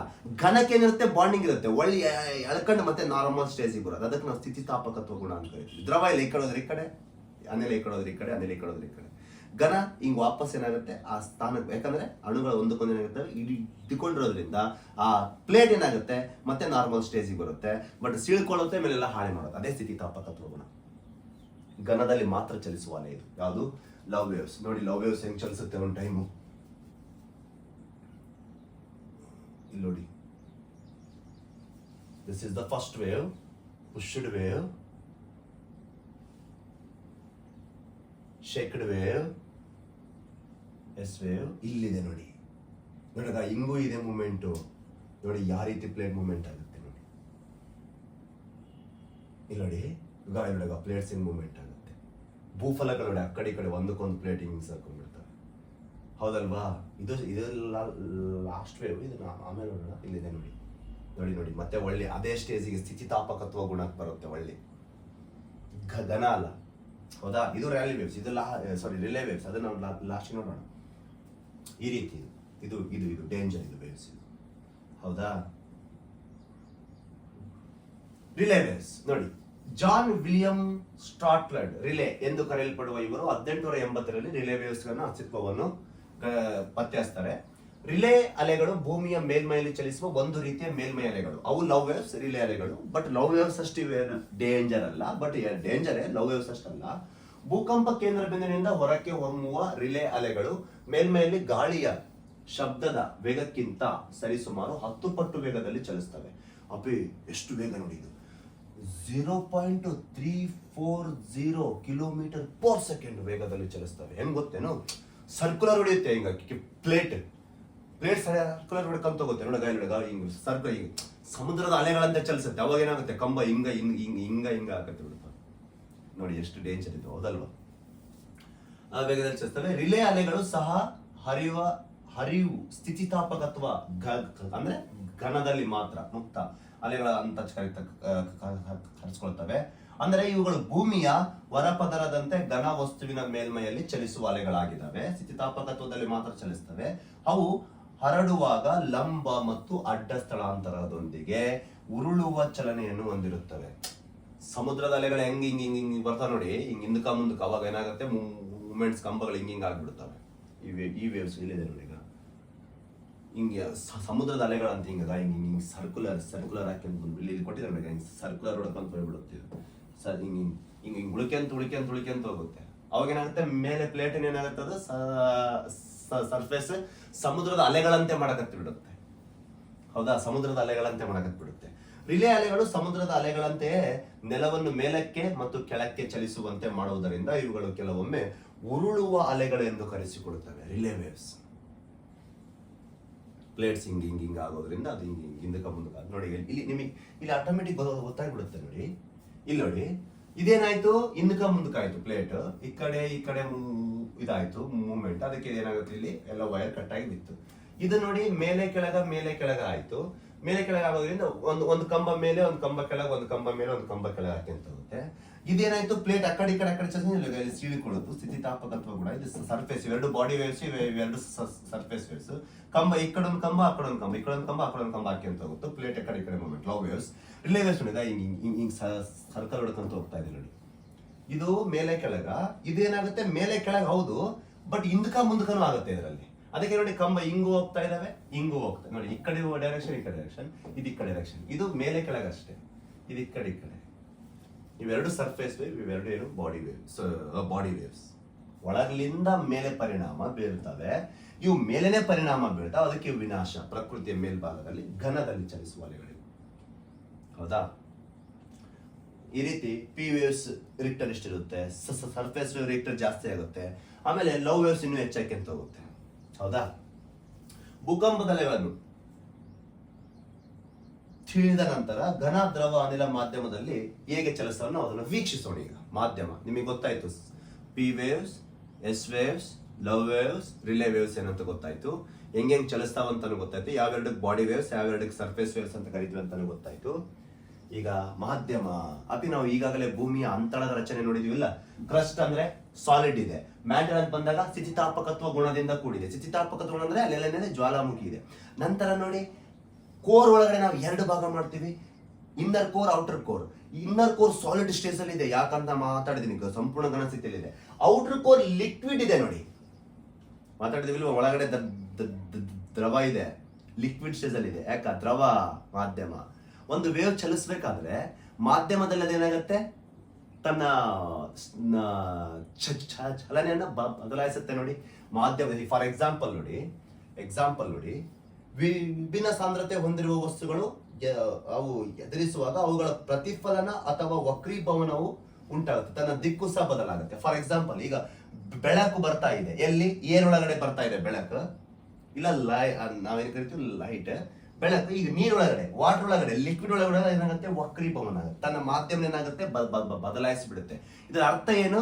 ಒಂದು ವೇವ್ ಹೋಗ್ಬೇಕಾದ್ರೆ ಅದು ಸ್ಟೇಟ್ ಹೋಗ್ತಾ ಡೈರೆಕ್ಷನ್ ಬದಲಾಯ್ತಂದ್ರೆ ಅಲ್ಲಿ ಮಾಧ್ಯಮ ವ್ಯತ್ಯಾಸ ಇದೆ ಅಂತ ಅರ್ಥ. ಮಾಧ್ಯಮ ಯಾವ್ದ್ರ ಮೇಲೆ ಡಿಪೆಂಡ್ ಆಗಿರುತ್ತೆ? ಅಲ್ಲಿರುವ ಡೆನ್ಸಿಟಿ. ಹೌದಲ್ವಾ? ಈ ರೀತಿ ಒಳಗಡೆ ವೇವ್ಸ್ ಹೋಗ್ತಾ ಇದಾವೆ. ಅರ್ಥಕ್ವಿಕ್ ವೇವ್ಸ್, ಬಾಡಿ ವೇವ್ಸ್ ಒಳಗಡೆ ಹೋಗ್ತಾ ಇದಾವೆ. ಬಾಡಿ ವೇವ್ಸ್ ಅಷ್ಟೇ ಗೊತ್ತಿರ್ಬೇಕಾ? ಇದು ಬಾಡಿ ವೇವ್ಸ್ ಮಾತಾಡಕತ್ತೀನಿ, ಯಾಕಂದ್ರೆ ಭೂಮಿಯ ಒಳಗಡೆ ಮಾತಾಡಕತ್ತೀನಿ. ಬಾಡಿ ವೇವ್ಸ್ ಹೋಗ್ಬೇಕಾದ್ರೆ ಅದು ತನ್ನ ಡೈರೆಕ್ಷನ್ ಬದಲಾಯಿಸ್ತಂದ್ರೆ ಅಲ್ಲಿ ಇನ್ನೊಂದು ಮಾಧ್ಯಮ ಇದೆ. ನಾವು ಅದರ ಆಧಾರದ ಮೇಲೆ ಭೂಮಿಯನ್ನು 3 ಭಾಗ ವಿಭಾಗ ಮಾಡಿದ್ವಲ್ಲ, ಕ್ರಸ್ಟ್, ಮ್ಯಾಂಟಲ್, ಕೋರ್ ಅಂತಂದೇಳಿ. ಒಳಗಡೆ ಲಿಕ್ವಿಡ್ ಇದೆ ಅಂತ ನಾವು ಯಾವ ಆಧಾರದ ಮೇಲೆ? ಭೂಕಂಪದ ಅಲೆಗಳ ಆಧಾರದ ಮೇಲೆ ವಿಭಾಗ ಮಾಡಿದ್ವಿ ನೋಡಿ. ಹಿಂಗ್ ಹೋಗ್ಬೇಕಾದ್ರೆ ವೇವ್ ತನ್ನ ಮಾಧ್ಯಮ ಏನಾಗುತ್ತೆ, ಬದಲಾಯಿಸ್ಬಿಡುತ್ತಂದ್ರೆ ಅಲ್ಲಿ ಏನಾಗುತ್ತೆ, ಆ ವಲಯದಲ್ಲಿ ಬೇರೆ ಒಂದು ಮಾಧ್ಯಮ ಇದೆ ಅಂತ ಅರ್ಥ ಗೊತ್ತಾಗುತ್ತೆ. ಇಲ್ಲಿ ನೋಡಿ, ಪ್ರಾಥಮಿಕ ಅಲೆಗಳು ಪಿ 3 ಮಾಧ್ಯಮದಲ್ಲಿ ಚಲಿಸ್ತವೆ. ಇಲ್ಲಿ ನೋಡಿ, ಇದು ಬ್ಲಾಕ್ ಅಂಡ್ ಡೈರೆಕ್ಷನ್ ಇದೆಯಲ್ಲ, ಪಿ ವೇವ್ಸ್ ಇಲ್ಲಿಂದ ಎಪಿ ಸೆಂಟರ್ ದಿಂದ ಏನು ವೇವ್ಸ್ ಹೋಗ್ತಾ ಇದೆಯಲ್ಲ, ಅಲ್ಲಿಂದ ಹೋಗ್ಬೇಕಾದ್ರೆ ಎಲ್ಲಾ ಮಾಧ್ಯಮದಲ್ಲಿ ಘನದಲ್ಲಿ, ಬ್ಲಾಕ್ ಅಲ್ಲ, ಹಳದಿ ಕಲರ್ ಕೊಟ್ಟಿದ್ದಾರೆ ನೋಡಿ, ಹಳದಿ colour is the P waves. ನೋಡಿ ಈಗ ಅದು ಹಿಂಗ್ ಹೋಗ್ತಾ ಇದೆ. ಇಲ್ಲೇನು ಕ್ರಸ್ಟ್ ಅಲ್ಲಿ ಹೋಗ್ತಾ ಇದೆ, ಮ್ಯಾಂಟಲ್ ಅಲ್ಲಿ ಹೋಗ್ತಾ ಇದೆ. ನೋಡಿ ಇಲ್ಲಿ ಲಿಕ್ವಿಡ್ ಕೋರ್ ಅಲ್ಲಿ ಹೋಗ್ತಾ ಇದೆ. ಕೋರ್ ಒಳಗೆ ಎಂಟ್ರಿ ಕೊಟ್ಟ ತಕ್ಷಣ ಡೈರೆಕ್ಷನ್ ಚೇಂಜ್ ಆಗ್ತಾ ಇದೆ. ನೋಡಗ ಮತ್ತೆ ಘನದಾಗ ಹೋದ ತಕ್ಷಣ ಡೈರೆಕ್ಷನ್ ಚೇಂಜ್. ನೋಡಗ ಈ ರೀತಿ ತನ್ನ ಡೈರೆಕ್ಷನ್ ಏನ ಮಾಡ್ಕೊಂತ ಹೋಗುತ್ತೆ, ಚೇಂಜ್. ಯಾಕೆ ಚೇಂಜ್ ಮಾಡುತ್ತೆ? ಮಾಧ್ಯಮಗಳಿದ್ದಾವೆ. ಮಾಧ್ಯಮದಲ್ಲಿದ್ದಾಗ ಹೋಗುವ ಅಲೆ ತನ್ನ ದಿಕ್ಕನ್ನ ಬದಲಾಯಿಸಿಕೊಂಡು ಇದು 3 ಮಾಧ್ಯಮದಲ್ಲಿ ಚಲಿಸುತ್ತೆ. ಯಾವುದು? Pushed wave. ಪ್ರಾಥಮಿಕ ಅಲೆ. ಘನ, ದ್ರವ, ಅನಿಲ. ಒಳಗಡೆ ಇತ್ತು, ಅನಿಲ ಇತ್ತು ಅಂದ್ರೆ ಚಲಿಸ್ತಿತ್ತು. ಘನ ಇದೆ, ಚಲಿಸ್ತಾ ಇದೆ. ದ್ರವ ಇದೆ, ಚಲಿಸ್ತಾ ಇದೆ. ಹೌದಾ? ಲಿಕ್ವಿಡ್ ಅಲ್ಲಿ ಹೋಗ್ತಾ ಇದೆ, ಸಾಲಿಡ್ ಅಲ್ಲಿ ಹೋಗ್ತಾ ಇದೆ. ಹಾಗಾಗಿ ಭೂಮಿ ಎಲ್ಲಾ ಕಡೆ ಚಲಿಸುವ ಅಲೆ ಯಾವುದು? P waves. But P waves shadow zone ಅಂತ ಇಲ್ಲಿ ಬರುತ್ತೆ. ಇಲ್ಲಿದೆ ನೋಡಿ, ನಾನ್ ಡೈರೆಕ್ಷನ್ ಪಿ ವೇವ್ಸ್. ಇಲ್ಲಿ ಈ ಪ್ಲೇಸ್ ಅಲ್ಲಿ ಪಿ ವೇವ್ಸ್ ಚಲಿಸಲ್ಲ. ಯಾಕೆ ಹೇಳಿ? ಇದು ಇಲ್ಲಿ ಬಂದಾಗ ಡೈರೆಕ್ಷನ್ ಹಿಂಗೆ ಬೈತಂದ್ರೆ ಇಲ್ಲಿ ಬರ್ತಿತ್ತು. ಡೈರೆಕ್ಷನ್ ಚೇಂಜ್ ಆದಾಗ ಇದು ಹಿಂಗ್ ಬಂದ್ಬಿಡುತ್ತೆ. ಇದು ಇಲ್ಲಿ ಹೋಗಿ ಡೈರೆಕ್ಷನ್ ಚೇಂಜ್ ಆಗಿ ಹಿಂಗ್ ಹೋಗ್ಬಿಡುತ್ತೆ. ಇದೇನಾಗುತ್ತೆ? ಶಾಡೋ ಝೋನ್ ಆಗಿಬಿಡುತ್ತೆ. ಯಾಕಂದ್ರೆ ಇಲ್ಲಿ ನಡುಕ ಲಿಕ್ವಿಡ್ ಇದೆ ಅಲ್ಲ, ಆ ಲಿಕ್ವಿಡ್ ಏನಾಗುತ್ತೆ? ಡೈರೆಕ್ಷನ್ ಚೇಂಜ್ ಮಾಡಿದ ತಕ್ಷಣ ಇಲ್ಲಿ ಆ ವೇವ್ಸ್ ಬರಲ್ಲ. This is a P wave, shadow zones. ನಂತರ ಏನು? ದ್ವಿತೀಯ ಅಲೆಗಳು, ಎಸ್ ವೇವ್ಸ್. ದ್ರವದಲ್ಲಿ ಚಲಿಸಲ್ಲ. ದ್ವಿತೀಯ ಅಲೆಗಳು ಅಂತ ನೋಡಿ, ಇಲ್ಲಿ ಬ್ಲಾಕ್ ಇದೆ ನೋಡಿ. ಈಗ ಹಿಂಗ್ ಯಾಕಂದ್ರೆ ಅಡ್ಡ ಅಲೆಗಳಲ್ಲ, ಅಡ್ಡ ಅಲೆಗಳಿರೋದ್ರಿಂದ ಅವು ಇಲ್ಲಿ ಬಂದು ಇಲ್ಲಿಗೆ ಸ್ಟಾಪ್ ಆಗಿಬಿಡುತ್ತೆ. ಇಲ್ಲಿ ಲಿಕ್ವಿಡ್ ಒಳಗೆ ಎಂಟ್ರಿ ಆಗ್ತಾ ಇಲ್ಲ ನೋಡಿ. ಈಗ ಇಲ್ಲಷ್ಟೇ ಹೋಗ್ತಾ ಇದೆ, ಇಲ್ಲಷ್ಟೇ ಇದ್ರೊಳಗಡೆ ಹೋಗ್ತಿಲ್ಲ. ಅದಕ್ಕೆ ಇಲ್ಲಿಂದ ಹಿಡಿದು ಇಲ್ಲಿಯ ತನಕ ಇದೇನಂತ ಬಂದಾಗೆ ಇದೇನಾಗುತ್ತೆ? ಎಸ್ ವೇವ್ ಶಾಡೋ ಝೋನ್ ಆಗುತ್ತೆ. No direction of the S waves. ಇಲ್ಲಿಗೆ ಲಾಸ್ಟ್. ಇಲ್ಲಿಂದ ಬರಲ್ಲ ಮುಂದಕ್ಕೆ. ಯಾಕಂದ್ರೆ ಇದು ಲಿಕ್ವಿಡ್ ಬಿಟ್ಕೊಡಲ್ಲ ಅದನ್ನ ಮುಂದಕ್ಕೆ ಹೋಗೋದು. ಅದಕ್ಕೆ ಲಿಕ್ವಿಡ್ ದಲ್ಲಿ ದ್ರವ ಅಲೆಗಳು ಚಲಿಸಲ್ಲ. ಯಾವುದು? ದ್ವಿತೀಯ ಅಲೆಗಳು ಚಲಿಸಲ್ಲ. ಇಲ್ಲೆಲ್ಲ ಪಿ ಎಸ್ ಎರಡು ಟಚ್ ಆಗ್ತವೆ. ಯಾಕಂದ್ರೆ ಅದು ಘನ, ದ್ರವ, ಅನಿಲ ಮಾಧ್ಯಮ. ಇದು ಪಿ ಶಾಡೋ ಝೋನ್. ಇದು total over S shadow zone. ಇಲ್ಲಿ ದ್ರವ ಇದೆ, ಅದಕ್ಕೆ ಅದು ಬಿಟ್ಕೊಡ್ತಾ ಇಲ್ಲ. ಮೇಲ್ಮೈ ಮೇಲೆ ಘನದಲ್ಲಿ ಮಾತ್ರ. ಯಾಕ ಮೇಲ್ಮೇಲೆ ಘನ? ಯಾಕ? ಇದು ಮೇಲೆ ಘನ ಅಲ್ಲ, ಸ್ಥಿತಿತಾಪಕತ್ವ ಗುಣ ಇದೆ ಅಲ್ಲ, ನಾವು ನೋಡಿದ್ವಲ್ಲ ಸ್ಥಿತಿತಾಪಕತ್ವ. ಘನದಲ್ಲಿ ಮಾತ್ರ ಚಲಿಸುವ ಅಲೆಗಳು. ಮೇಲ್ಮೈ ಎರಡು, ರಿಲೇ ಅಂಡ್ ಲವ್ ವೇವ್ಸ್, ಘನದಲ್ಲಿ ಮಾತ್ರ ಚಲಿಸ್ತವೆ. ಹೌದಾ? ಈ ರೀತಿ ಚಲಿಸುವ ಅಲೆಗಳಾಗಿರ್ತವೆ ಪ್ರಿಯ ಸ್ನೇಹಿತರೆ. ಇಲ್ಲಿ ಕೊಟ್ಟಿದ್ದೀನಿ ನೋಡಿ ನಾನು. ಇಲ್ಲಿ ಆಗಿದೆ ಭೂಕಂಪ ಅಂದ್ರೆ ಹಿಂಗ್ ಬಂದು ಹೊಡಿತಾ ಇದ್ದಾವೆ ಅಲೆಗಳು. P waves. ಎಸ್ ವೇವ್ಸ್ ಬರಲ್ಲ. ಇಲ್ಲಿ ಕೆಳಗಡೆ ಇರುತ್ತೆ, ಒಳಗೆ ಲಿಕ್ವಿಡ್ ಇರುತ್ತೆ. ಇಲ್ಲಿ ಮೇಲೆ surface waves. This is surface waves. ಹೌದಾ? ಇವೆರಡು ಬಾಡಿ ವೇವ್ಸ್. ರೆಡ್ ಕಲರ್ ಕೊಟ್ಟಿರೋದೇನು? ಎರಡು ಬಾಡಿ ವೇವ್ಸ್. ರೆಡ್ ಕಲರ್ ಇರೋದು ಬಾಡಿ ವೇವ್ಸ್. ಒಂದು ಪಿ ವೇವ್ಸ್, ಎಸ್ ವೇವ್ಸ್. ಇದು surface waves, love waves, Rayleigh waves. ಅವನೇ ಇಲ್ಲ ಕೊಟ್ಟಿದ್ದು. ಅರ್ಥ ಆಯ್ತಲ್ವಾ? ವಸ್ತುವಿನ ಸಾಂದ್ರತೆ ಹೆಚ್ಚಾದಷ್ಟು ವೇಗ ಹೆಚ್ಚಾಗುತ್ತೆ. ಹೌದು, ಡೆನ್ಸಿಟಿ ಇನ್ಕ್ರೀಸ್ ಆದಂಗೆಲ್ಲ ಅದ್ರ ವೇಗ ಹೆಚ್ಚಾಕೆ ಅಂತ ಹೋಗುತ್ತೆ. ಫಾರ್ ಎಕ್ಸಾಂಪಲ್, ಸೌಂಡು ಅನಿಲದಲ್ಲಿ ಜಾಸ್ತಿ ವೇಗ ಇರುತ್ತೋ, ಘನದಲ್ಲಿ ವೇಗ ಜಾಸ್ತಿ ಇರುತ್ತೋ? ಘನದಲ್ಲಿ. ಯಾಕ? ಸಾಂದ್ರತೆ ಹೆಚ್ಚಾಕೆ ಅಂತ ಹೋಗುತ್ತೆ. ಹೌದಲ್ವಾ? ವಿಭಿನ್ನ ಸಾಂದ್ರತೆಯನ್ನು ಹೊಂದಿರುವ ವಸ್ತುಗಳ ಮೂಲಕ ಅಲೆಗಳು ಚಲಿಸುವಾಗ ಅವುಗಳ ವೇಗ ಏನಾಗುತ್ತೆ? ಬದಲಾಗುತ್ತೆ. ಒಳಗಡೆ ಹೋದಂತೆ ವೇಗ ಹೆಚ್ಚಾಕೆ ಅಂತ ಹೋಗುತ್ತೆ. ಉದಾಹರಣೆ, ಘನ ವಸ್ತುವಿನ ಶಬ್ದದ ವೇಗ 6000 ಮೀಟರ್ ಪರ್ ಸೆಕೆಂಡ್. ದ್ರವದಲ್ಲಿ ಶಬ್ದದ ವೇಗ 1480 ಮೀಟರ್ ಪರ್ ಸೆಕೆಂಡ್. ಗಾಳಿಯಲ್ಲಿ ಶಬ್ದದ ವೇಗ 20 ಡಿಗ್ರಿ ಸೆಲ್ಸಿಯಸ್ ಇರುವ ಅಟ್ಮಾಸ್ಫಿಯರ್ ಒಳಗೆ 343 ಡಿಗ್ರಿ ಸೆಲ್ಸಿಯಸ್. 0 ಡಿಗ್ರಿ ಬಂದಾಗ 331 ಡಿಗ್ರಿ ಸೆಲ್ಸಿಯಸ್. ನೋಡಿ, ವೇಗ ಏನಾಗುತ್ತೆ? ಡೆನ್ಸಿಟಿ ಮೇಲೆ ಬದಲಾಗ್ತಾ ಹೋಗ್ತಾ ಇದೆ. Example sound. ಅದಕ್ಕೆ ಇಲ್ಲಿ ಏನಾಗ್ತಾ ಇದೆ? ಒಳಗಡೆ ಮಾಧ್ಯಮ ಬದಲಾದಂತೆ ಅವ್ರು ತಮ್ಮ ದಿಕ್ಕು ಬದಲಾಗ್ತವೆ, ವೇಗ ಹೆಚ್ಚಾಕೆ ಅಂತ ಹೋಗುತ್ತೆ. ಡೆನ್ಸಿಟಿ ಹೆಚ್ಚಾಗುತ್ತೆ, ಒಳಗಡೆ ವೇಗ ಹೆಚ್ಚಾಕೆ ಅಂತ ಹೋಗುತ್ತೆ. ಮಾಧ್ಯಮ ಬದಲಾದಂತೆ ದಿಕ್ಕು ಬದಲಾಗುತ್ತೆ. ವೇವ್ಸ್. ಅರ್ಥ ಆಯ್ತಲ್ವಾ? ಈ ರೀತಿ ಗೊತ್ತಿರ್ಲಪ್ಪಿದು. ಸುನಾಮಿ ಎಲ್ಲಾಗುತ್ತೆ? ಸುನಾಮಿ ಸಮುದ್ರ. Same processor is same. Water ದಲ್ಲಿ ಆಗುತ್ತೆ. ಅಂದ್ರೆ ಲ್ಯಾಂಡ್ ಮಾರ್ಕ್ ಮೇಲೆ ಆದ್ರೆ ಭೂಕಂಪ. ಅದೇ ಪ್ರಕ್ರಿಯೆ ಸಾಗರದ ಆಳದಲ್ಲಿ ಇರ್ತಕ್ಕಂಥ ಪ್ಲೇಟ್ ಅಲ್ಲಿ ಆಗಿದ್ರೆ ಅದನ್ನು ಪ್ಲೇಟ್ ಅಲ್ವಾ? ಮತ್ತೆ ಪೆಸಿಫಿಕ್ ಓಷನ್ ಪ್ಲೇಟ್ ಕರಿತೀವಲ್ವಾ? ಒಳಗಡೆ ಪ್ಲೇಟ್ ಇದೆಯಲ್ಲ, ಅಬಿಸಲ್ ಪ್ಲೇನ್. ಅಲ್ಲಿ ಕೆಳಗಡೆ ಏನಾಗುತ್ತೆ? ಪ್ಲೇಟ್ಸ್ ಗಳು ಮೂವ್ಮೆಂಟ್ ಆದಾಗ ಬಾಡಿ ವೇವ್ಸ್ ಹುಟ್ಕೊಳ್ತವೆ. ಆಮೇಲೆ ಸರ್ಫೇಸ್ ವೇವ್ಸ್ ಅಂದ್ರೆ ಇಲ್ಲಿ ಸಮುದ್ರದ ಆಳದಲ್ಲಿ ಅಲ್ಲಿ ಸರ್ಫೇಸ್ ವೇವ್ ಹುಟ್ಟಿದಾಗ ಅಲೆಗಳು ದೊಡ್ಡವಾಗ್ತವೆ.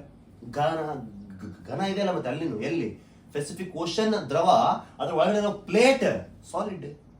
ಅಲ್ಲಿ ಮತ್ತೆ ಏನಾಗ್ತವೆ? ಲವ್ ವೇವ್ಸ್ ಹುಟ್ಕೊಳ್ತವೆ. ರಿಲೇ ವೇವ್ಸ್ ಉಟ್ಕೊಳ್ತವೆ, ಅಲೆಗಳು ದೊಡ್ಡವಾಕ್ಯಂತ ಉಂಟುಬಿಡ್ತವೆ. ಅವು ಬಂದೇನಾಗ್ತವೆ, ಕರಾವಳಿ ಹೊಡಿತವೆ, ಅಪ್ಪಳಿಸ್ತವೆ ಬಂದು ಕರಾವಳಿಗೆ. ಅದಕ್ಕೆ ನಾವು ಸುನಾಮಿ ಅಂತ ಕರಿತೀವಿ. ಸಮುದ್ರ ಸಾಗರದಲ್ಲಿ ಆಗುವ ಭೂಕಂಪಕ್ಕೆ ಸುನಾಮಿ ಅಷ್ಟೇ. ಭೂಭಾಗದ ಮೇಲೆ ಆಗುವ ಒಂದು ಪರಿಣಾಮ ಸಾಗರದಲ್ಲಿ ಆಗ್ತಾ ಇದೆ. ಅಲ್ಲಿನೂ ಏನಿದಾವೆ, ಫಾಲ್ಟ್ ಜೋನ್ ಇದಾವೆ, ಅದಕ್ಕೆ ಸುನಾಮಿ.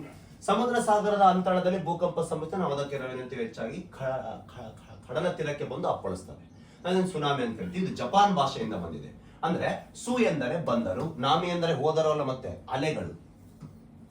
ಸು ಎಂದ್ರೆ ಬಂದರು, ಪೋರ್ಟ್. ನಾಮಿ ಅಂದ್ರೆ ವೇವ್ಸ್, ಅಲೆಗಳು. ಅಂದ್ರೆ ಬಂದರಿಗೆ ಬಂದು ಟಚ್ ಆಗುವ ಅಲೆಗಳು ನಾವು ಸುನಾಮಿ ಅಂತ ಕರಿತೀವಿ. ಅತಿ ಹೆಚ್ಚು ಭೂಕಂಪ ಸಂಭವಿಸುವ ರಾಷ್ಟ್ರ ಜಪಾನ್ ಆದ ಕಾರಣ ಇದು ಜಪಾನ್ ಭಾಷೆಯಿಂದ ಬಂದಿದೆ. ಅಲ್ಲೇ ಯಾಕೆ ಸಂಭವಿಸ್ತವೆ ಈಗ ನಾವು ನಿನಗೆ ಅಲ್ಲಿ ಗೊತ್ತಾಗುತ್ತೆ ಹೇಳ್ತೀನಿ. 1958ರಲ್ಲಿ ಅಲಾಸ್ಕಾದ ಲಿಟುಯಾ ಕೊಲ್ಲಿಯಲ್ಲಿ ಉಂಟಾದ ಸುನಾಮಿ ಎಷ್ಟು ದೊಡ್ಡದಾಗಿದೆ ಅಂದರೆ ಅದನ್ನು ಇತರೆ ಸುನಾಮಿಗಳ ಪ್ರತ್ಯೇಕಿಸಲು ಮೆಗಾಟ್ ಸುನಾಮಿ ಎಂಬ ಪದವನ್ನು ಪಡೆದುಕೊಂಡಿದೆ. ಅದು ಅತಿ ದೊಡ್ಡ ಸುನಾಮಿ ನೋಡಿ. ಅದು 1958ರಲ್ಲಿ ಅಲಾಸ್ಕಾದಲ್ಲಿ, ಎಲ್ಲಿ, ಕೆನಡಾದ ಭಾಗದಲ್ಲಿ ಬರುತ್ತೆ ನೋಡಿ, ಅಲಾಸ್ಕಾ ಆ ಭಾಗದಲ್ಲಿ ನೋಡಿ. 2004ರಲ್ಲಿ ಹಿಂದೂ ಮಹಾಸಾಗರದಲ್ಲಿ ಸುನಾಮಿಯು ಇತಿಹಾಸದ ಅತ್ಯಂತ ಮಾರಕ ಸುನಾಮಿ ಎಂದು ಒಂದಾಗಿದೆ. ಈ ಸುನಾಮಿಯು ನೋಡಿ 2,30,000 ಜನರ ಬಲಿಯನ್ನು ತೆಗೆದುಕೊಂಡಿತು. ಎಲ್ಲಿ, ಇಂಡೋನೇಷಿಯಾ. ಇಲ್ಲಿ ಆಗಿದೆ ನೋಡಿ ಈಗ ಎಪಿಸೆಂಟರ್. ಇಲ್ಲಿಂದ ವೇವ್ಸ್ ಉಟ್ಕೊಳುತ್ತೆ. ದಿಸ್ ಇಸ್ ದ ಏನಿದು ಸುಮತ್ರಾ ದ್ವೀಪ, ಪೂರಾ ನಾಶ ನೋಡಿ, ಸರ್ವನಾಶ. ಇಂಡೋನೇಷ್ಯಾದ ಸುಮತ್ರಾ ಕರಾವಳಿಯಲ್ಲಿ 9.1 ತೀವ್ರತೆ. ರಿಕ್ಟರ್, ಎಷ್ಟು ರಿಕ್ಟರ್ ನೋಡಿ, ಜಾಸ್ತಿ ಆಗುತ್ತೆ. ಇದು ನಾವು ಏನು ರಿಕ್ಟರ್ ಇದರಿಂದ ಅಳೆಯಕ್ಕಾಗಲ್ಲ, ಇದನ್ನ ಮ್ಯಾಗ್ನೆಟ್ಯೂಡ್ ಸ್ಕೇಲ್ ಇಂದಾನೆ ಅಳಿಬೇಕಾಗುತ್ತೆ. ಈ ಸುನಾಮಿ 167 ಅಡಿ ಎತ್ತರದಲ್ಲಿ ತಲುಪಿತ್ತು. ವೇವ್ಸ್ ಅಲೆಗಳ ಎತ್ತರ ಅಷ್ಟು. ಮತ್ತೆ ಅಷ್ಟಿದ್ದಾಗ ಕರಾವಳಿ ಒಳಗೆ ಬಂದು ಎಲ್ಲರೂ ತಗೊಂಡು ಹೋಗ್ಬಿಡುತ್ತೆ, ಹೌದಾ. ತಲುಪಿತ್ತು ಮತ್ತು ಒಳನಾಡು ಮೂಲಕ ಹಲವು 3 ಮೈಲ್ ಅಂತ ನೋಡಿ, ಅಂದ್ರೆ 4 ಕಿಲೋಮೀಟರ್ಗಿಂತ ಹೆಚ್ಚಾಯ್ತು, 5 ಕಿಲೋಮೀಟರ್ಗಿಂತ ಹೆಚ್ಚಾಯ್ತು ಅದು ವೇವ್ ಒಳಗೆ ಬಂದಿದ್ದು, ಹೌದಾ. ತುಂಬಾ ಅನಾಹುತ ಆಗುತ್ತೆ ಇಲ್ಲಿ. ಅದ್ರೊಳಗ ಭಾರತಕ್ಕೂ ಬಂದ ಹಿಂಗ್ ಬರ್ತಾ ವೇವ್ ಏನಾಗಿರುತ್ತೆ, ಕಡಿಮೆ ಆಗಿರುತ್ತೆ ಬಿಡಿ ನೋಡಿ. ಇಲ್ಲೆಲ್ಲ ಇಲ್ಲಿ ತಾನೆ this is the magnitude zone, total magnitude zone. This is the high Richter zone. This is the total quantity. Quality, the high quality is near by Sumatra. ಇಲ್ಲಿ ತೀವ್ರತೆ ಜಾಸ್ತಿ ಇರುತ್ತೆ, ಬರ್ತಾ ತೀವ್ರತೆ. ಅದು ನಮ್ಮ ಭಾರತಕ್ಕೂ ಅಪ್ಪಳಿಸಿದೆ, ಕೋರಮಂಡಲಕ್ಕೆ ಬಂದು ಹೊಡೆದಿದೆ, ಹೌದಾ. ರಾಷ್ಟ್ರೀಯ ಭೂಕಂಪ ಶಾಸ್ತ್ರ ಕೇಂದ್ರ ದೇಶದ ಭೂಕಂಪಗಳನ್ನು ಮೇಲ್ವಿಚಾರಣೆ ಮಾಡುವ ಭಾರತದ ಸರ್ಕಾರದ ಪ್ರಮುಖ ಸಂಸ್ಥೆ ಇದೆ. ಇದು ಎಲ್ಲಿದೆ ಅಂದ್ರೆ ನೋಯ್ಡಾದಲ್ಲಿದೆ ರಾಷ್ಟ್ರೀಯ ಭೂಕಂಪ ಕೇಂದ್ರ. ಕೊಡೈಕೆನಾಲ್ ಭಾರತದಲ್ಲಿ ರಾಷ್ಟ್ರೀಯ ಭೂಕಂಪ ಜಾಲದ ಭಾಗವಾಗಿರುವ ಭೂಕಂಪ ಕೇಂದ್ರವನ್ನು ಹೊಂದಿದೆ. ಭೂಕಂಪವನ್ನು ನೈಜ ಸಮಯದಲ್ಲಿ ಮೇಲ್ವಿಚಾರಣೆ ಮಾಡುವ ಒಂದು ವಿವರಣೆ. ಗೌರಿಬಿದನೂರು ನಮ್ಮ ಕರ್ನಾಟಕದಲ್ಲಿ ಅರೆ ಕೇಂದ್ರವಾಗಿದೆ. ಕರ್ನಾಟಕದಲ್ಲಿ ಚಿಕ್ಕಬಳ್ಳಾಪುರ ಜಿಲ್ಲೆ ಗೌರಿಬಿದನೂರು ತಾಲೂಕಿನಲ್ಲಿ ಇದು ಬಾಬಾ ಪರಮಾಣು ಸಂಶೋಧನಾ ಕೇಂದ್ರದ ಒಂದು ಭಾಗವಾಗಿದೆ ಗೌರಿಬಿದನೂರು ನೋಡಿ. ರೀಡ್ ರವರ ಮರುಸ್ಥಾಪಕತ್ವ ಸಿದ್ಧಾಂತ ಅಂತ ಬಂದಾಗ, ಎಲಾಸ್ಟಿಕ್ ರಿಬೌಂಡ್ ಅಂತ ಬಂದಾಗ, ಇವರು 1911ರಲ್ಲಿ ಹ್ಯಾರಿ ಫೀಲ್ಡಿಂಗ್ ರೀಡ್ ಎಂಬ ಭೂಕಂಪ ಶಾಸ್ತ್ರಜ್ಞರು ತನ್ನ ಪ್ರಸಿದ್ಧ ಮರುಸ್ಥಾಪಕತ್ವ ಸಿದ್ಧಾಂತವನ್ನು ಪ್ರತಿಪಾದಿಸ್ತಾರೆ. ಈ ಸಿದ್ಧಾಂತದ ಪ್ರಕಾರ ಭೂಮಿಯ ಆಂತರಿಕ ಶಕ್ತಿಯ ಶಿಲಾಸ್ತರಗಳ ಸ್ಥಳಾಂತರ ಹೊಂದುತ್ತೆ ನೋಡಿ. ಇಲ್ಲಿ ಗೊತ್ತಾಗುತ್ತೆ ನೋಡಿ. ಆ ಮರುಸ್ಥಾಪಕದಿಂದ ಘನದಲ್ಲಿ ಅವರೇ ನೋಡಿದ್ವಲ್ಲ, ಆಧಾರ ಶಿಲಾಸ್ತರಗಳು ಒತ್ತಡ ಬೀಳುತ್ತಾವೆ. ಫಸ್ಟ್ ಪ್ರೆಷರ್ ಬೀಳುತ್ತೆ, ಹಿಂಗೊಂದು ಪ್ರೆಷರ್ ಬೀಳುತ್ತೆ. ಪ್ರೆಷರ್ ಬಿದ್ದಾಗ ಎರಡನೇದು ಸ್ಥಿತಿಸ್ಥಾಪಕತ್ವ, ಅಂದ್ರೆ ಆ ಆಧಾರ ಶಿಲಾಸ್ತರಗಳು ಬಾಗಿಸಲ್ಪಟ್ಟು ವಿರೂಪ ಹೊಂದುತ್ತವೆ, ಸೀಳು ಮತ್ತು ನಿರ್ಮಾಣವಾಗುತ್ತವೆ. ಇಲ್ಲೊಳಗ ಈ ಕಡೆ ಹೋಗ್ತಾ ಇದೆ, ಮೇಲೆ ಕೆಳಗಡೆ ಹಿಂಗ್ ಹೋಗ್ತಾ ಇದೆ, ಮತ್ತೆ ಮರಳಿ ಅದೇ ಸ್ಥಿತಿಗೆ ಸೀಳಿ 2 ಕಡೆ ಶಿಲಾಸ್ತರಗಳು ಮತ್ತೆ ಮೂಲ ಸ್ಥಿತಿಗೆ ಬರ್ತವೆ. ಪ್ರೆಷರ್ ಬಿತ್ತ ಆ ಕಡೆ ಮೂಮೆಂಟ್ ಆಯ್ತು, ಕಿತ್ಕೊಂಡೋಯ್ತು, ಮತ್ತೆ ವಾಪಸ್ ಅದೇ ಸ್ಟೇಜಿಗೆ ಬರ್ತವೆ. ಅಷ್ಟೇ, ಅದೇನಿಲ್ಲ. ಹಿಗ್ಗಿಸಲಾದ ರಬ್ಬರ್ ಬ್ಯಾಂಡ್ ಮುರಿದ ಅಥವಾ ಕತ್ತರಿಸಿದರೆ ಹಿಗ್ಗಿಸುವ ಸಮಯದಲ್ಲಿ ರಬ್ಬರ್ ಬ್ಯಾಂಡಿನಲ್ಲಿ ಸಂಗ್ರಹವಾಗುವ ಸ್ಥಿತಿಸ್ಥಾಪಕತ್ವ ಶಕ್ತಿ ಇದ್ದಕ್ಕಿದ್ದಂತೆ ಬಿಡುಗಡೆಯಾಗುತ್ತೆ. ಅದೇ ರೀತಿ ಭೂಮಿಯ ಹೊರಪದರ ಭೂಕಂಪ ಸಮಯದಲ್ಲಿ ಹಠಾತ್ತಿನ ಬಿಡುಗಡೆಯಾದ ಸ್ಥಿತಿಸ್ಥಾಪಕತ್ವ ಒತ್ತಡ ಕ್ರಮೇಣ ಸಂಗ್ರಹಿಸಿಕೊಳ್ಳುತ್ತೆ. ಸೇಮ್ ರಬ್ಬರ್ ಬ್ಯಾಂಡ್ ಅಲ್ಲಿ ಹೆಂಗ್ ಪ್ರೆಷರ್ ಕ್ರಿಯೇಟ್ ಆಗುತ್ತಲ್ಲ ಆ ರೀತಿ ಅದು ಹಿಂಗ ಹರಿತಂದ್ರೆ ಈಗ ಹಿಂಗ್ ನೋಡಿ, ನಾವು ಹಿಂಗ್ ಜಗ್ಗತ್ತೀವಿ ರಬ್ಬರ್ ಬ್ಯಾಂಡ್, ಏನಾಗುತ್ತೆ ಅದರಲ್ಲಿ ಸ್ಥಿತಿಸ್ಥಾಪಕತ್ವ ಶಕ್ತಿ ತುಂಬ್ಕೊಂತ ಹೋಗುತ್ತೆ. ಅದು ಕಟ್ ಆದಾಗ ಏನಾಗುತ್ತೆ, ಹಠಾತ್ ಆಗುತ್ತೆ. ಅದೇ ಹೇಳ್ತಾ ಇದ್ದಾರೆ ಅವರು, ಹೌದಾ. ಪ್ರೆಷರ್ ಬೀಳುತ್ತೆ, ಮೂಮೆಂಟ್ ಆಗುತ್ತೆ, ಅವಾಗ ಏನಾಗುತ್ತೆ, ಸ್ಥಿತಿಸ್ಥಾಪಕತ್ವದಿಂದ ಏನಾಗುತ್ತೆ, ಚಲಿಸುತ್ತೆ. ಭಾರತದಲ್ಲಿ ಅತಿ ಹೆಚ್ಚು ಸಾವಿಗೆ ಕಾರಣವಾದ ಭೂಕಂಪ ಬಂದಾಗ ಕಲ್ಕತ್ತಾದಲ್ಲಿ ಆಗಿತ್ತು 1737ರಲ್ಲಿ. 3 ಲಕ್ಷ ಜನ ಸಾಯ್ತಾರೆ, ಮತ್ತೆ ಪಾಪ್ಯುಲೇಷನ್ ಜಾಸ್ತಿ, ಮೋಸ್ಟ್ ಡೇಂಜರ್. ಗುಜರಾತಿನ ಭುಜ್ನಲ್ಲಿ 2011ರಲ್ಲಿ 50,000 ಜನ ಸಾಯ್ತಾರೆ. ಗುಜರಾತಿನ ಭುಜ್. ಈಶಾನ್ಯ ರಾಜ್ಯದ ಅಸ್ಸಾಂನಲ್ಲಿ 1950ರಲ್ಲಿ 30,000 ಜನ ಸಾಯ್ತಾರೆ ಅಸ್ಸಾಂನಲ್ಲಿ. ಹೌದಾ, ಭೂಕಂಪ ಅಂತ ಬಂದಾಗ ಮೊನ್ನೆ ಇಲ್ಲೇ ಇದರಲ್ಲಿ ಆಯ್ತಲ್ಲ, ಎಲ್ಲಿ ಈ ಮಯನ್ಮಾರದಲ್ಲಿ ಆಯ್ತಲ್ಲ ಭೂಕಂಪ. ಇಟ್ಸ್ ಮೋಸ್ಟ್ ಡೇಂಜರಸ್ ಅರ್ಥಕ್ವಿಕ್ ಅದು. ಮಯನ್ಮಾರದಲ್ಲಿ ಆದ ಭೂಕಂಪ ಅಲ್ವಾ? ಹಾ ನೋಡಿ, 2025 ಮಯನ್ಮಾರ್. ಎಷ್ಟಿತ್ತು ಗೊತ್ತಾ ರಿಕ್ಟರ್? 7.7 to 7.9 ರಿಕ್ಟರ್ ಅನ್ನು ಹೊಂದಿತ್ತು, ತೀವ್ರತೆಯನ್ನು ಹೊಂದಿತ್ತು. ಬಹಳ ಜನ ಸಾಯ್ತಾರೆ ಅಲ್ಲಿನೂ ಸಹ. ಅದನ್ನ ಇದರಲ್ಲಿ ನೋಡ್ಕೊಳ್ಳಿ ಸೆಂಟಿಮೆಂಟು. ಮಯನ್ಮಾರದಲ್ಲಿ 5357 ಜನ ಸಾಯ್ತಾರೆ ನೋಡಿ, ಮತ್ತು ಥೈಲ್ಯಾಂಡ್ ನಲ್ಲಿ 103 ಜನ ಸಾಯ್ತಾರೆ ಇದಕ್ಕೆ. ವಿಯೆಟ್ನಾಂದಲ್ಲಿ ಸಹ ಟಚ್ ಆಗುತ್ತೆ, ಆಘಾತವಾದ ಅಲ್ಲಿನೂ ಸಾವು ನೋವುಗಳಾಗಿದ್ದಾವೆ. 11,404 ಜನರು ಗಾಯಗೊಂಡಿರ್ತಕ್ಕಂಥ ಪ್ರದೇಶ ನೋಡಿ. ಅದನ್ನ ಈ ಮೊನ್ನೆ 2025 ಮಾರ್ಚ್ 28 ಆಗಿದ್ದ ಭೂಕಂಪ. ಯಾಕಂದ್ರೆ ಅಲ್ಲಿ ಇದು ಬರುತ್ತಲ್ವಾ, ಹಿಮಾಲಯ ಫೋಲ್ಡ್ ಆಗುತ್ತೆ ನೋಡಿ, ಅರಕನ್ ಯೋಮೋಗಿ ಅಂಡಮಾನ್ ನಿಕೋಬಾರ್ ಆಗುತ್ತಲ್ವ, ಅಲ್ಲಿ ಫಾಲ್ಟ್ ಜೋನ್ ಬರುತ್ತೆ.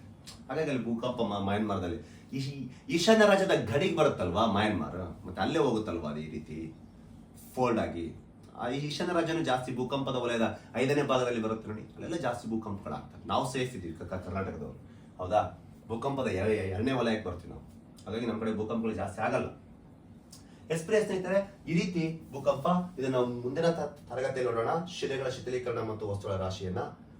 ಇಷ್ಟೊತ್ತನ್ನು ಮಾತಾಡಿದ ತರಗತಿಗಳಿದು.